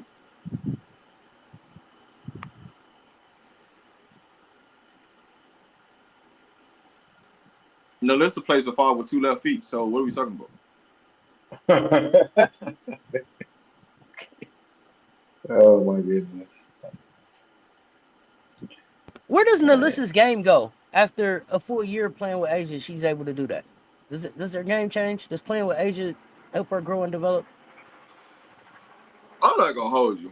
I'll be wondering if Nalissa actually like jump rope, work on footwork, do ladder work, like for how long you been in the league, you should not be having 2 left feet at this point in your career. Like, you gotta start doing some lateral work. So you want to get on the jump rope? She need an old boxing workout? Listen, she needs to get on jump rope. She needs to get on ladders. Okay. She needs to work on ball handling. Like, it's certain things with her game right now where she should be better at, with how long she's been in her career. But let's just go say, what are you doing with training, right? But it's also that comes to Nate, right? Nate, what are you doing to improve your offensive game skill set? Whoever y'all trainers are, y'all need to go ahead and fire them and just hire some new offensive-minded people that can help y'all both career elevate. Because I can't just hold her accountable because I'm looking at DJA. I'm like, DJA, you just think shooting farther and farther each year is going to make you a better three-point shooter, and that's not how three-point shooting works. You need to get in the lab and actually work on that and be more consistent. I like DJA on the defensive end, but offensive end, and it's just like with Nate. You got to clean up some things. Now, defensively, I think Smith has become a little bit better defensively with the aces. And putting more effort in what she's done in the past. So, Coach Asia. So, and I see you saying not too much on the list now.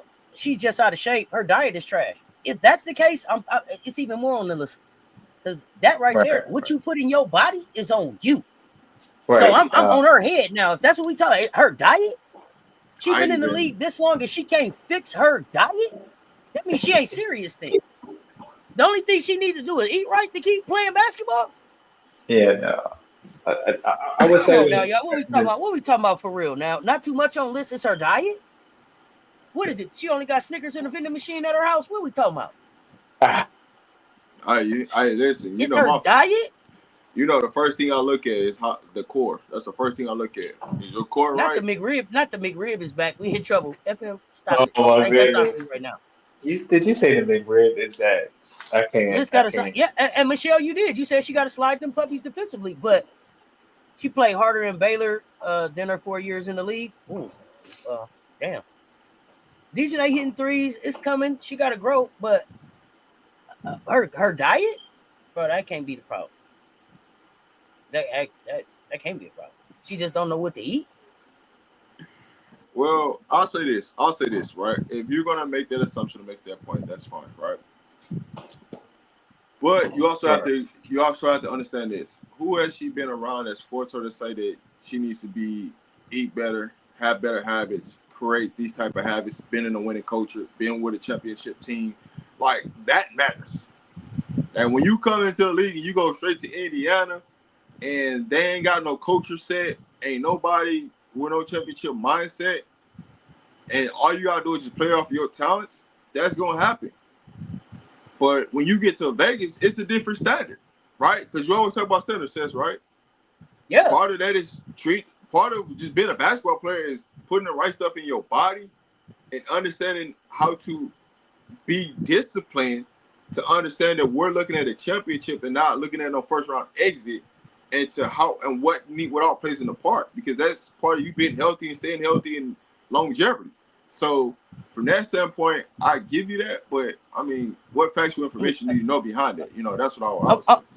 And I'm gonna say this because I know they listening, Rob. I know they listen. So any meal prep chef in the Las Vegas area, please reach out to the listen. She need a microwave and a meal prep.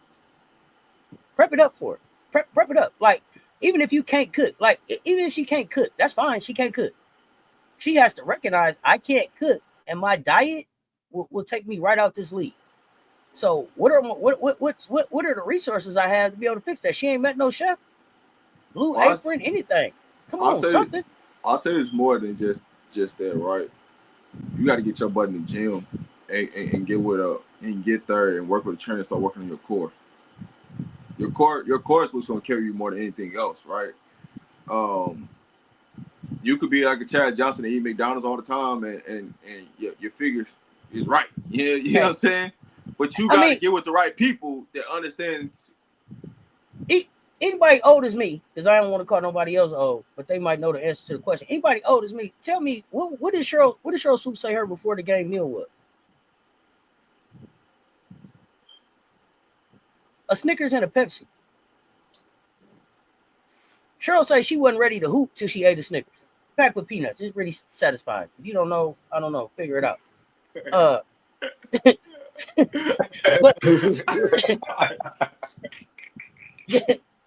Oh yeah, my goodness. yeah, I'm old.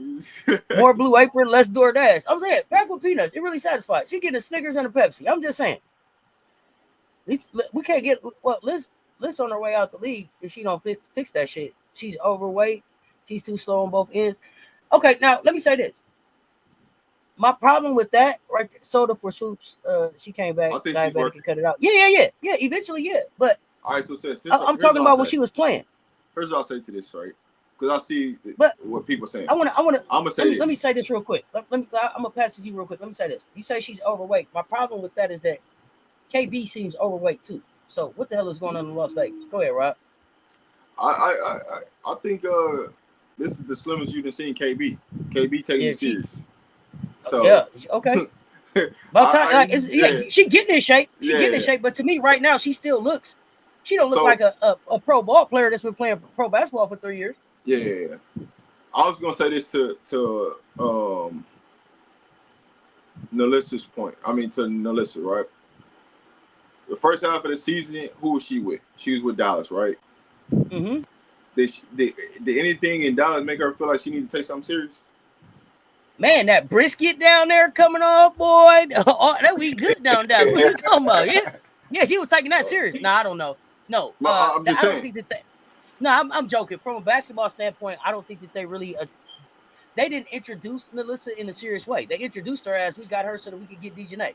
So from that, boy, I'm on a vacation. We seen Right. them at the pool. Remember?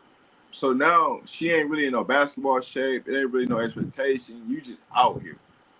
Now you get traded to Vegas. Now there's a different expectation, right? When you got traded, Yeah. you ain't even play in the first game because you weren't in no type of basketball shape. We got to put you through a fitness test to see if you qualify. So now she's just starting to turn it to peak to her like, all right, she didn't drop some couple pounds. She's starting to understand that, hey, I gotta be in real basketball shape to be on the floor long term.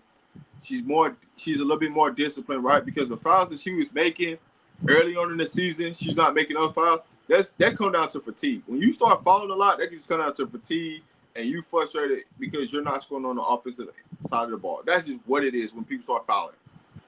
So it's one of the things where I always point out with Big Foe. Like when she don't want to be engaged in the game and she ain't scoring offensively, she get the fouling. Because you're not, that's just mentally engagement, right? So she's just now starting to turn the page of getting in shape. So I get what people come with. But there is also a level of you have to understand of seriousness when you go to certain franchises. And she's starting to understand what that looks like in Vegas for her. Oh, well, here we go. Okay, now you say Melissa's pride won't allow her to fully take advantage of playing with Asia. Just based off what I see, this looks like she is settling scores that don't need to be settled. What you mean, MJ? I don't know. What y'all mean? Yeah, Fill me in on explain that that. one. Let me know what you mean. Vegas is the best place for this, though. Asia gonna get her right, but she has to stay there first. Yeah. Does Asia stay there? Yeah. Here's what I'll say to this whole Anissa thing. If she's smart, she don't go and play nowhere else. She go and spend the time with Asia this summer and go through one of Asia's workouts so understand how to be a professional basketball player. One of Asia's workouts or one of Asia's summers? Don't One of just go to Asia's one summers. workout. No, Yeah, I I'm talking need you about to the go summer. to. Yeah, I Yeah, need you to don't. go the whole summer. Don't pull up on Tuesday like, oh, okay, I'm gonna be working on this for the rest of the summer. No, I want you in the gym Yeah. with Asia. I want you in the gym with Asia.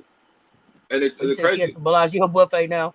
the crazy part about it is her and Asia share the same birthday. So the connection's already there. It's just a matter of you just getting with the right people in all season. But So like I said, when you're at other teams, you ain't really have to focus on being this type of person, this type of player, because they just care about your talent and just telling you to do one thing.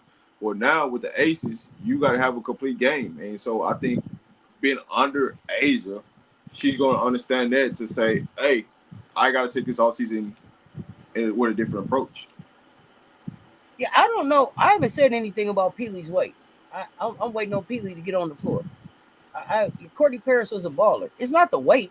It's not the weight. It's are you in shape? Mm-hmm. Getting in shape don't necessarily mean getting Getting skinny, getting in shape means I don't need you looking like you about to pass out, running up and down the court. Getting in shape, like can you play? Can you get out here and play? Some of these women Right. are not going to be any smaller, but are you healthier? Are you in shape? Is your core ready to go? What's your Like, cardio like?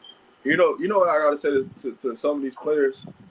There is no way in hell that Tina Charles can come in and be in shape, working you out, giving you 30, giving you 20 and 15, and you can't figure out how to get in basketball shape. All right. Go ahead, Somebody Coach. need to be asking Tina Charles. Somebody need to be asking Tina Charles what she eating. See if she can make. Can you make me a plate? Haley Jones has a bigger frame, but she in shape. It's about in shape is what I'm talking about, not skinny. Don't mistake in shape for skinny.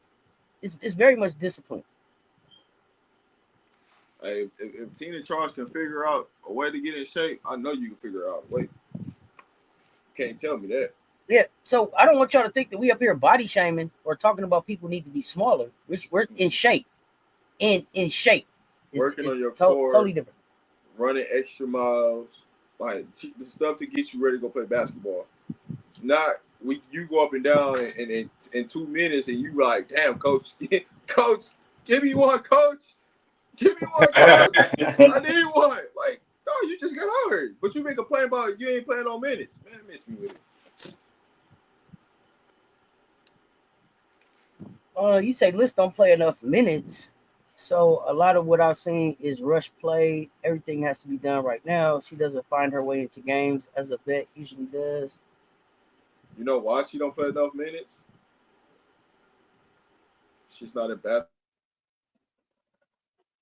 The reason why Liz doesn't play a lot of minutes because she's not in basketball. She needs to play a lot of minutes. That's why you see that. She's trying to ramp up to play more minutes throughout the season.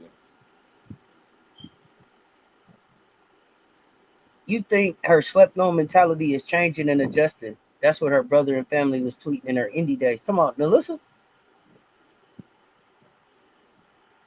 I think Liz needs to recalibrate her body, more power in her lower body and core. That's what we was just talking about. Probably needs to lay off the threes, but rebounding is good. But for some reason, they don't put her in with the right lineups. Very disjointed when she's on the floor. It can be. Well, she has to shoot the threes because she's on the floor at Asia. So she has to shoot threes. You need the spacing. Much. Oh my goodness. So, yep, Liz slept on. So tell me about Liz being slept on. Tell me, I want to know about her being slept on. Because all eyes was on her when she hit Angel with that too small last year. And I can't remember what Alyssa did. I can't remember what Alyssa did since then. Like when Angel turned it up after the too small, I don't know if I don't know if that was because Nalissa couldn't or because Indiana didn't allow her to. I I don't get to start Like talking about that knuckleball free throw that she didn't really work with a trainer on how to fix the ball properly and put it in the shooting pocket and snap the wrist and make sure the hands are pointing down. Like that's just simple basketball 1-on-1 that you go in there and teach somebody how to shoot free throw. She's still out there shooting curve balls, like you know what I'm saying, like she in high school. But it's okay. oh, we talking I before digress. Angel, okay? Yeah, Rob, but Asia should be shooting those threes, and Liz should be cleaning the glass in those situations. Well, but I think you've seen Asia step out to that 3-point line even more these last few games of shooting more threes. So Oh my there's God! there's For the love of Jesus Christo, work on your damn free throws list. Work on your free throws. That's what I'm talking about. goddamn curveball. That thing. So okay, That's how I look when it come off her hand. Like, throw that thing so out there. Like, what are you doing? Kid, put so that thing in the Parker, shooting pocket. Put it on the that's a good point. fingertips. Parker Tyus on the way Face. back. Where does the Alyssa go with Cheyenne Parker Tyus coming? Same situation. She still got to get in basketball shape, so she got time.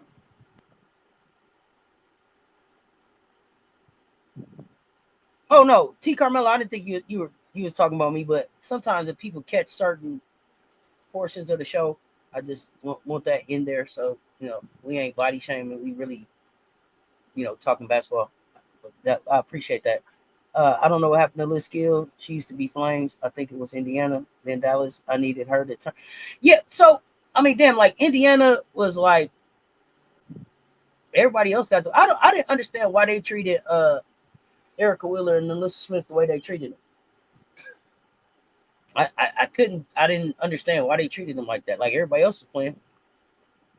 You know what I'm saying? Everybody else was playing. I don't know why they treated them like that.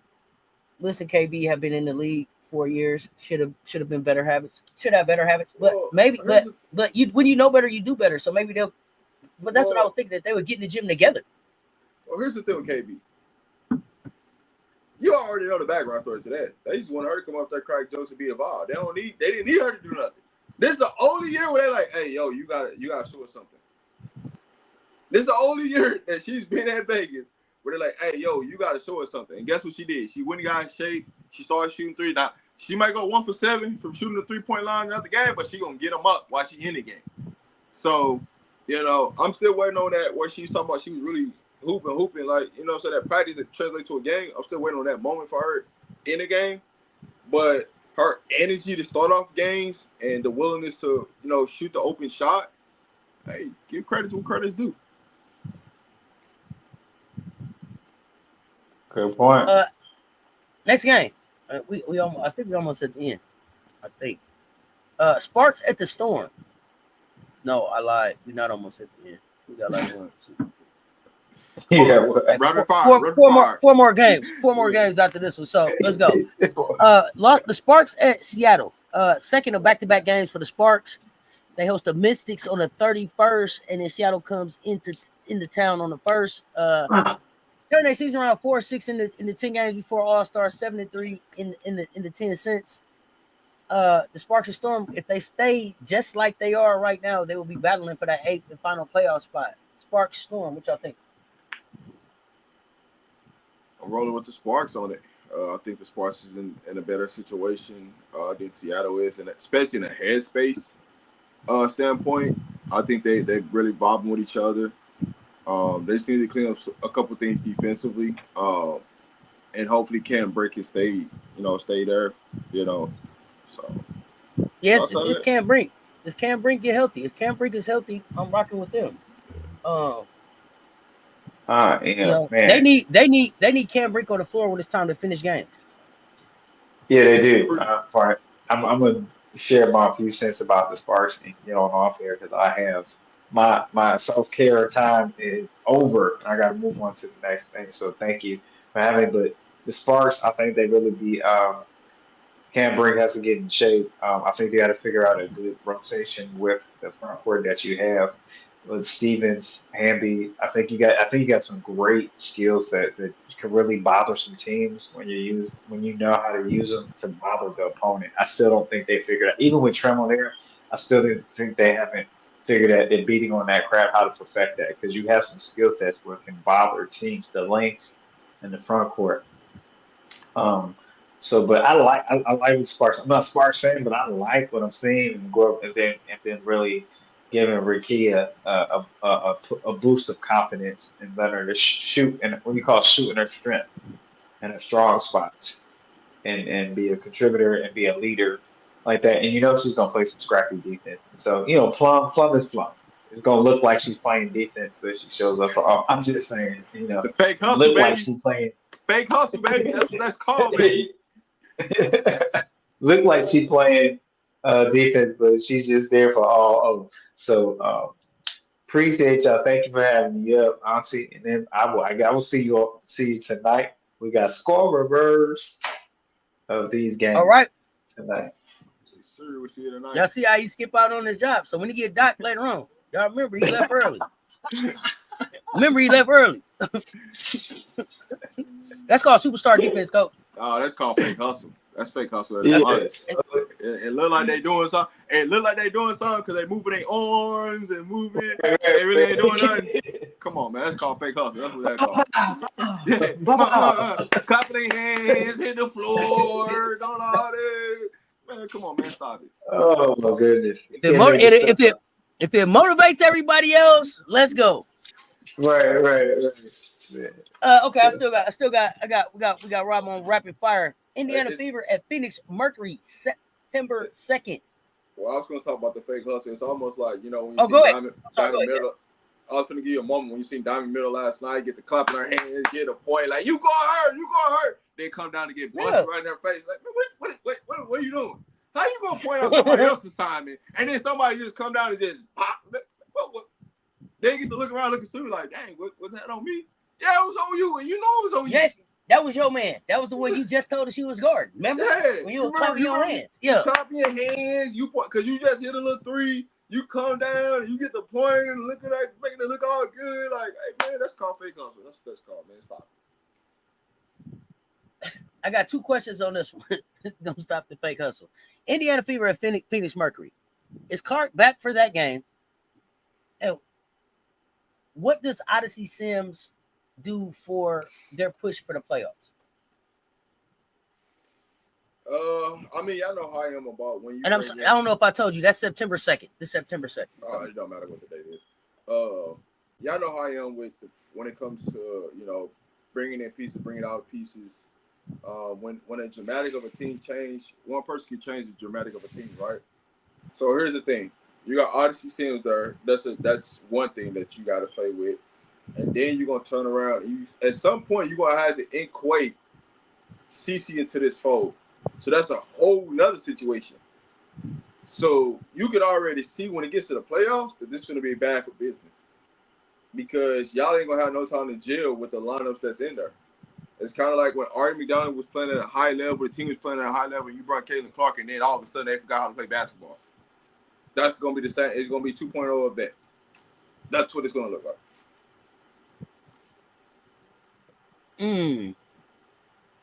Okay. Nothing. She not a point guard. God dog. Damn. Okay. I mean, people have different views on Odyssey Sims. Some people feel like she's a point guard. She's not a point guard. What do you need out of Odyssey Sims, right?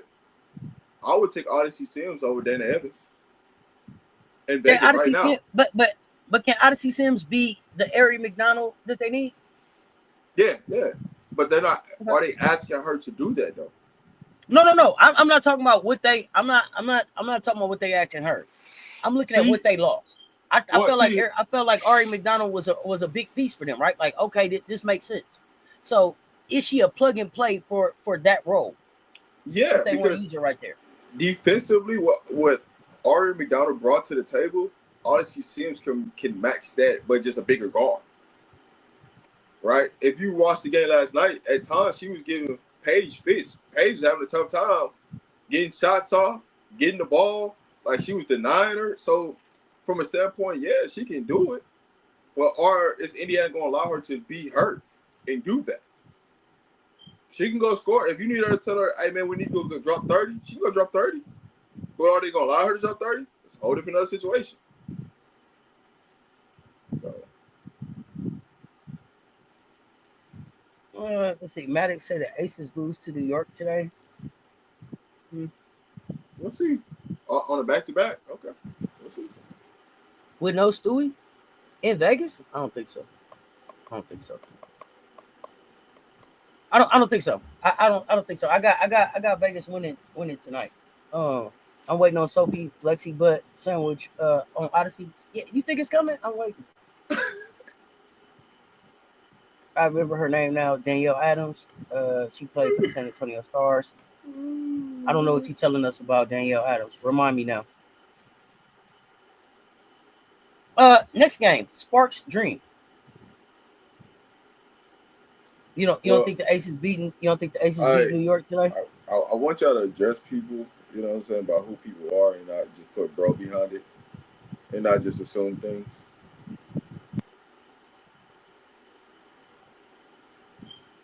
But why the Aces not beating New York? Tell me on this back to back. Did New York look like they was killing last night? I don't know. Remind me. Look like Kennedy is at her next destination. Hooping? Saudi Arabia, get the bag, Kennedy. Ari McDonald is a passing point guard that runs the offense, can go left and right and get her own shot if you need to. And you don't feel like Odyssey can do that? That's what you're telling me. Protecting. That's not Odyssey game. I mean, Odyssey's a score. I think Odyssey can do the exact same thing RB Dollar does, but it's how much have you watched of Odyssey Sims to say that, right? Because you can't compare what she did in LA versus what she's gonna do in Indiana. It's two different type of teams.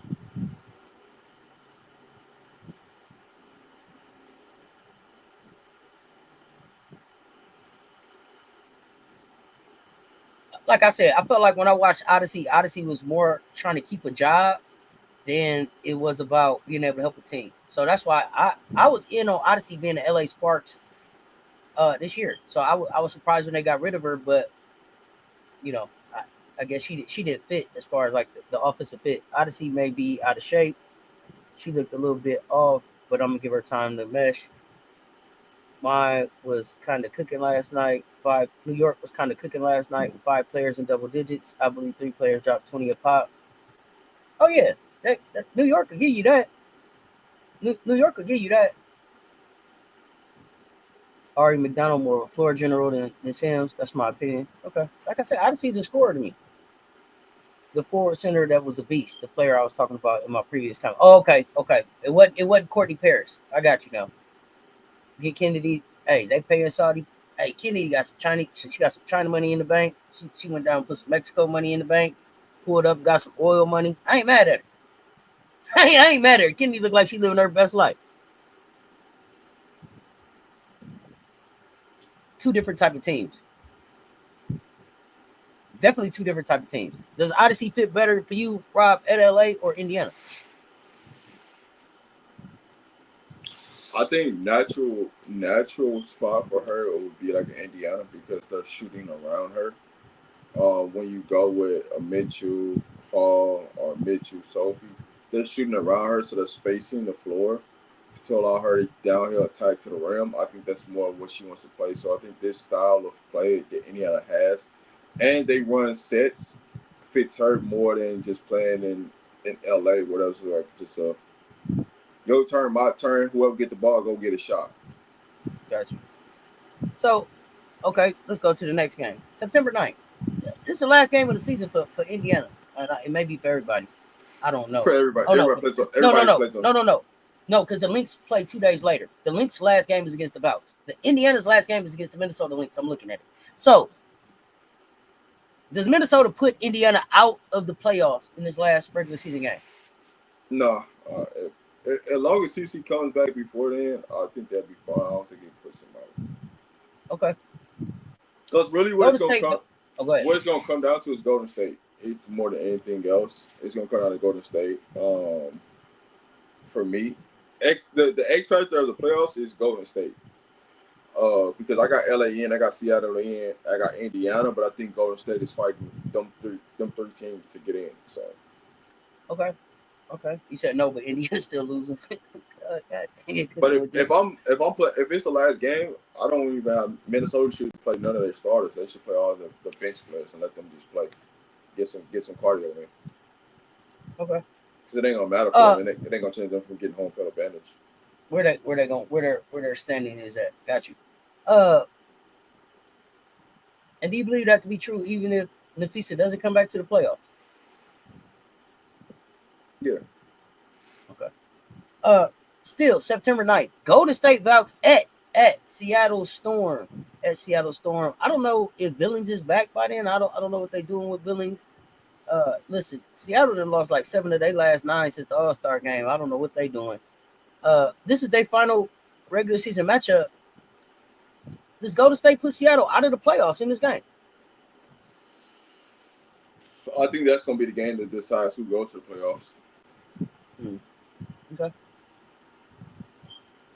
That's gonna be because that's the last game. That's the true game. And it's not in Valhalla. It's not in Valhalla. It's not in Valhalla, y'all. It's in. And what's sad? You know what's sad to say about that is that Seattle shouldn't even be in that position to say that game should be decided if they go to the playoffs or not. But that's just where it is right now. It's definitely where they could be. We got 120 in the chat. Y'all run them likes up. And if you're not on YouTube, pop over on YouTube. Give us a like and a share. They both right there. Make sure y'all following us on the YouTube platform and across all social media platforms. Last game of the season, September 11th. Last game of the 2025 regular season. I mean, it's gonna be. It could be a good game or it could be nothing, depending on where everybody's standings is at, right? Because people could be playing or people could be resting. So we got the Las Vegas Aces at the Los Angeles Sparks. I don't think they're gonna mean anything. It might not if all playoff spots are already set, but if they ain't, everybody could be staying up late to see this one. Yeah. I don't think it's gonna play. I don't think it's gonna mean anything. I don't think it's gonna mean anything. I should say for LA. I don't think LA's already in. For the Aces, I think it'll matter because they could change the seeding of where they're at, whether that's 2, 3, 4, 5. I think that's the part of that change. All right, well, let's see. Golden Vouts page says Billings injury return will be reevaluated next week. So I think Billings gets reevaluated next week. Does Nafisi gets evaluated this week? Is that right? Is it this week or next week, y'all? I got LA. I got LA getting the 8th spot. If I'm there, I'm just being honest. If I'm Minnesota, there's no way in hell I'm rushing Fee to get back on the floor. So I'm giving her extra 2 weeks off on purpose. Come back and play like the last 3 to 4 games so she can get back to her shooting touch, her shooting rhythm. But outside of that, I don't really need you to play. Like, there's nothing else for you to prove. There's nothing else that we need to prove as a team collectively. So we just trying to get through all the board. Because, see, Minnesota's bored right now. And what you do when you start getting bored, you start creating bad habits. So you best off just playing your bench, letting them get repetition, letting them become better, because you're going to need your bench in the playoffs. Whether you want to like it or not, you're going to need your bench. When you get the farther you get into the playoffs, the deeper you're going to need your bench. Now, granted, you hope your top 8 stays healthy. But yeah, I wouldn't rush back Fee. If you rush back Fee if you want to, it's gonna cost you in the playoffs because that injury gonna keep lingering. So if I'm them, man, take your time.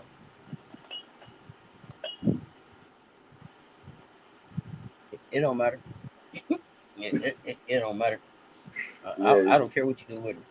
I don't got y'all raising no trophy at the end. Rest her player. I don't care.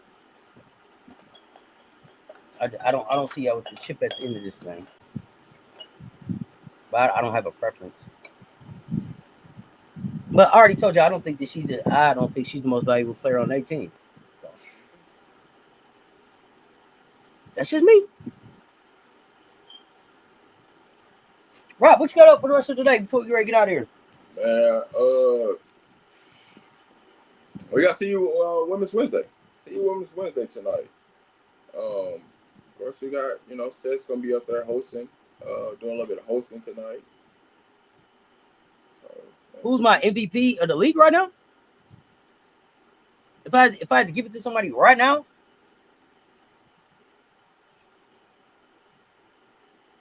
today it would be Alyssa Thomas. Who do I have in the conversation for the MVP? Alyssa Thomas, Alicia Gray, A'ja Wilson. But probably A'ja gets it. Because Asia's done more with less than all of them. This is my opinion. That's just me. But yeah, today, right now, it will be Alyssa Thomas.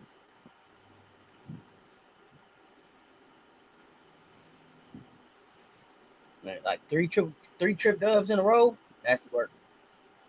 And A'ja, 32 and 21 because they robbed her. That's nasty work too. But Alyssa Thomas, man, been a long time coming, cuz. Hey, I think. So here's my hot take for the playoffs. Mm-hmm. Do you remember that 21 season? Chicago Sky won it. Mm-hmm. That year? Mm-hmm. Remember, them being a 6th seed that season? Chicago, yeah. Lowest seed to win it, ain't they? Yeah. I think he's gonna win it all. I think he's gonna win it all this year. I think this playoff year is gonna be that. A new champ. I'm not gonna say necessarily a new champ, but I think it's not gonna come from The top three. the top 3 seeds. Gotcha. No, I don't have fee in my conversation. Remember, I told y'all I don't believe that Nafisa is the most valuable player on her team. You know, I'm just being I'm being honest. Like, I think McBuckets. I think McBuckets is more important. And listen, I tell y'all this all the time. Is Nafisa Collier a great basketball player? Sure, she is.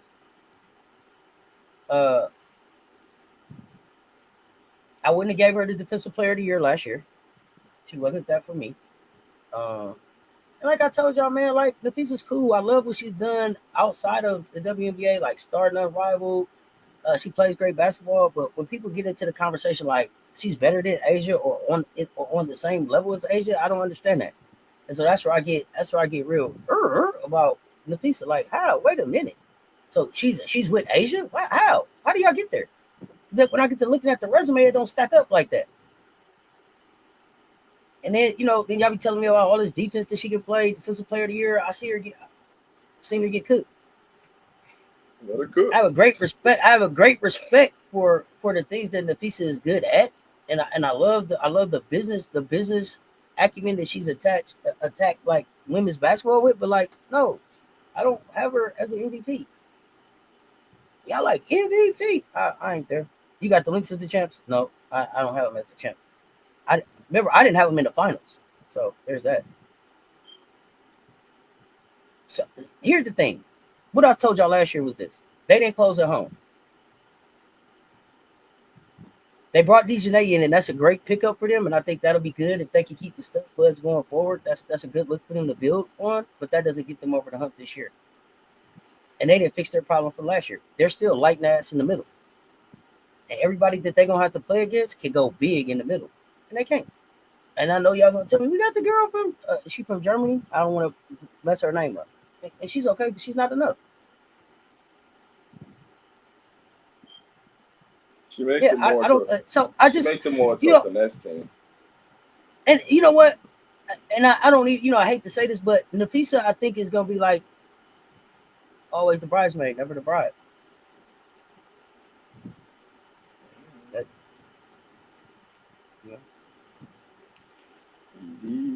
At the end of the day, there will be some players that you'll say, but damn, they played in Asia. They played in Asia's era.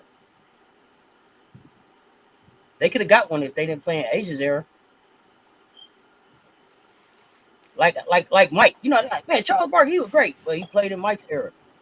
They were great playing in Mike's era, playing in the Asia era right now. So there'll be a couple that'll sneak in there and get him, but Asia doesn't. But I just don't think Minnesota is it right now. Rob, what you got so we can close this thing out? So, anything on that one? Oh, I'm just looking back at like the runner-up and the past champion. Like, it rarely like repeats itself on who's in the finals, right?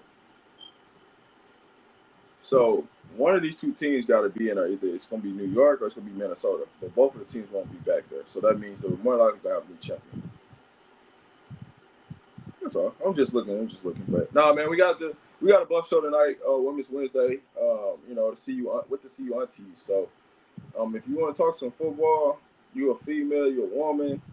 We want to make sure that your voice gets heard. So, man, pull up on us tonight for Women's Wednesday on Raw the Man Media with the see you aunties. You don't got no football, right? You don't got to know football. But if you do know some football and you want to, come up there and have a conversation, feel free. Well, look, I see I got a couple questions for me. I just started it up. Here we go. Who's my 2025 WNBA champions? Until I'm a Las Vegas Aces fan. Until they're mathematically eliminated, I'm rocking with the Aces. I told y'all, if Asia doesn't get it, the one that just like I told y'all last year. Remember I said, if Asia don't get the ring, I want Stewie to get it. That was where this year, if Asia don't get the ring, then it's AT or Alicia Gray for me. I'm gonna just say this: the Aces are going to be in the championship. That's what I'm going to tell you right now. So I mean, You that's know where I'm at why? with it.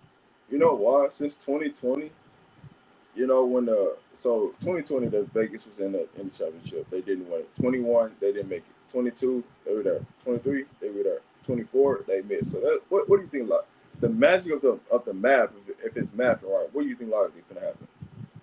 They is about to be in the championship game. The championship, Yeah. competing for it. Now who's gonna meet us there? That's a whole different other story. But Okay, let me see. Protect the youth. McBuckets over feet. Yeah, McBuckets is more important to that team than Nafisa to me. And then I'm not talking about. Here we go. Now I said on that team. That doesn't have anything to do with Asia or Alyssa or anything. I'm talking about with as that team is constructed. What is the most valuable piece? McBuckets to me is a more valuable piece to Minnesota than Nafisa. I'm not. It wasn't you putting apples and oranges together. I said McBuckets the best thing, the most valuable piece in Minnesota. I didn't compare McBuckets to Asia or Nafisa or anything. I just said she was the most valuable player for them. Your most valuable player don't always got to be your best player either. they don't equate to being the best players. Literally, But people know. without McBuckets in that three ball, I don't know where they at.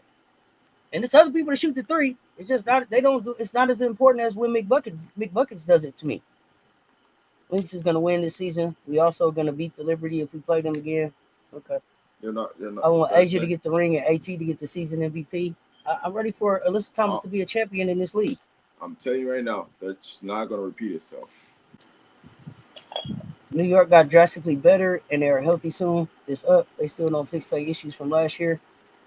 You can look at the history of champions and look at who's been a runner up. There has not been a repeat of the same two teams playing for the Oh, championship. Little Khalil jumping in there. Her Olympic performance didn't stack up either. Uh-oh. Now we going international. Now we going international. Uh-oh. So, I mean, But I'm just saying, if you want a proven concept that Minnesota and New York, both of those teams are not going to make it to the championship game. Based on proven concepts, based on data, based on the analytics of what the WNBA is telling you, that's factual. Those two teams are not going to make it to the championship. I know Gamecocks fam. Political Lil didn't want to what the kids do. Like that T. Yeah. Political Lil didn't want to like that T. Didn't do that good in the Olympics either. Oh my god. You start talking Hilarious, about bro. you start talking about what the best players on the world. You talking about the Olympic situation? Oh Lord. Don't get me started. Yeah. So we. Oh, go ahead. I'm for saying that, when people start playing physical and things start getting real and start, it's time to put up a shut up. You know what I'm saying? It's okay. I'm good. I need to get up out of here because I got some stuff to do. So Yeah. We about to rock. they've been having me going to a whole different other story right now. Yeah, we'll say that for another day. We back Friday. We back Friday hot takes. We're gonna give you the first step in the breakdown in the rankings of the Big Ten. Be on the lookout for that. We're gonna rank them coaches, rank them teams. Gonna give y'all something to talk about. Oh, you ate? You ate? Okay. People been gentrifying it. Okay, you ate. That's what it is. Don't clock that T. You ate. I got it. I'm with you. I have not watched Don talking to Michelle Obama yet. What you talking about? They got tougher. Lynx was never tough. Oh God, we ain't gonna talk toughness. I'm gonna get out of here before that conversation starts. I appreciate y'all. It's like that one. That's what you want to do, like that. Okay, I got it. I got it like that. Okay, I'm with you. All right, that's what I'm here for. This is why my chat better than y'all. I learned right here. Y'all learn right here with me. Here we go. So, yeah, you told me to do that one. Okay, I got it. All right, now we gonna get out of here. We back later with the CU buffs. Yeah, she ate. No, they certified it to clock that T. That's what they just told me. She ate. Oh yeah, she ate. Yeah. See, I'm teaching right now on the go. Okay, now we gonna get out of here. Great conversation. We appreciate y'all pulling up and rocking with us. If you did not hit the like on the way in, hit the like on the way out. You know you had a good time. Make sure you following us on all social media platforms. But most importantly, man, pull up over here on the YouTube. Give us the like, the share, and the subscribe. Push this algorithm out. Next time we up, y'all bring 10 of y'all friends so we can make this thing get bigger. Rob the Man Media, Mr. Shake My Hand. We got Skull Bus Talk tonight with the CU Aunties Pull Up. And I'm back later on tonight with Scorers and Pick'ems. We don't even got to do Pick'ems tonight. We just going to do Scorers tonight because there's no games tomorrow night. So I don't know what we're going to do about sports tomorrow. But until next time, y'all stay tuned. Talk soon. Rob the Man Media, Let's Talk Sports.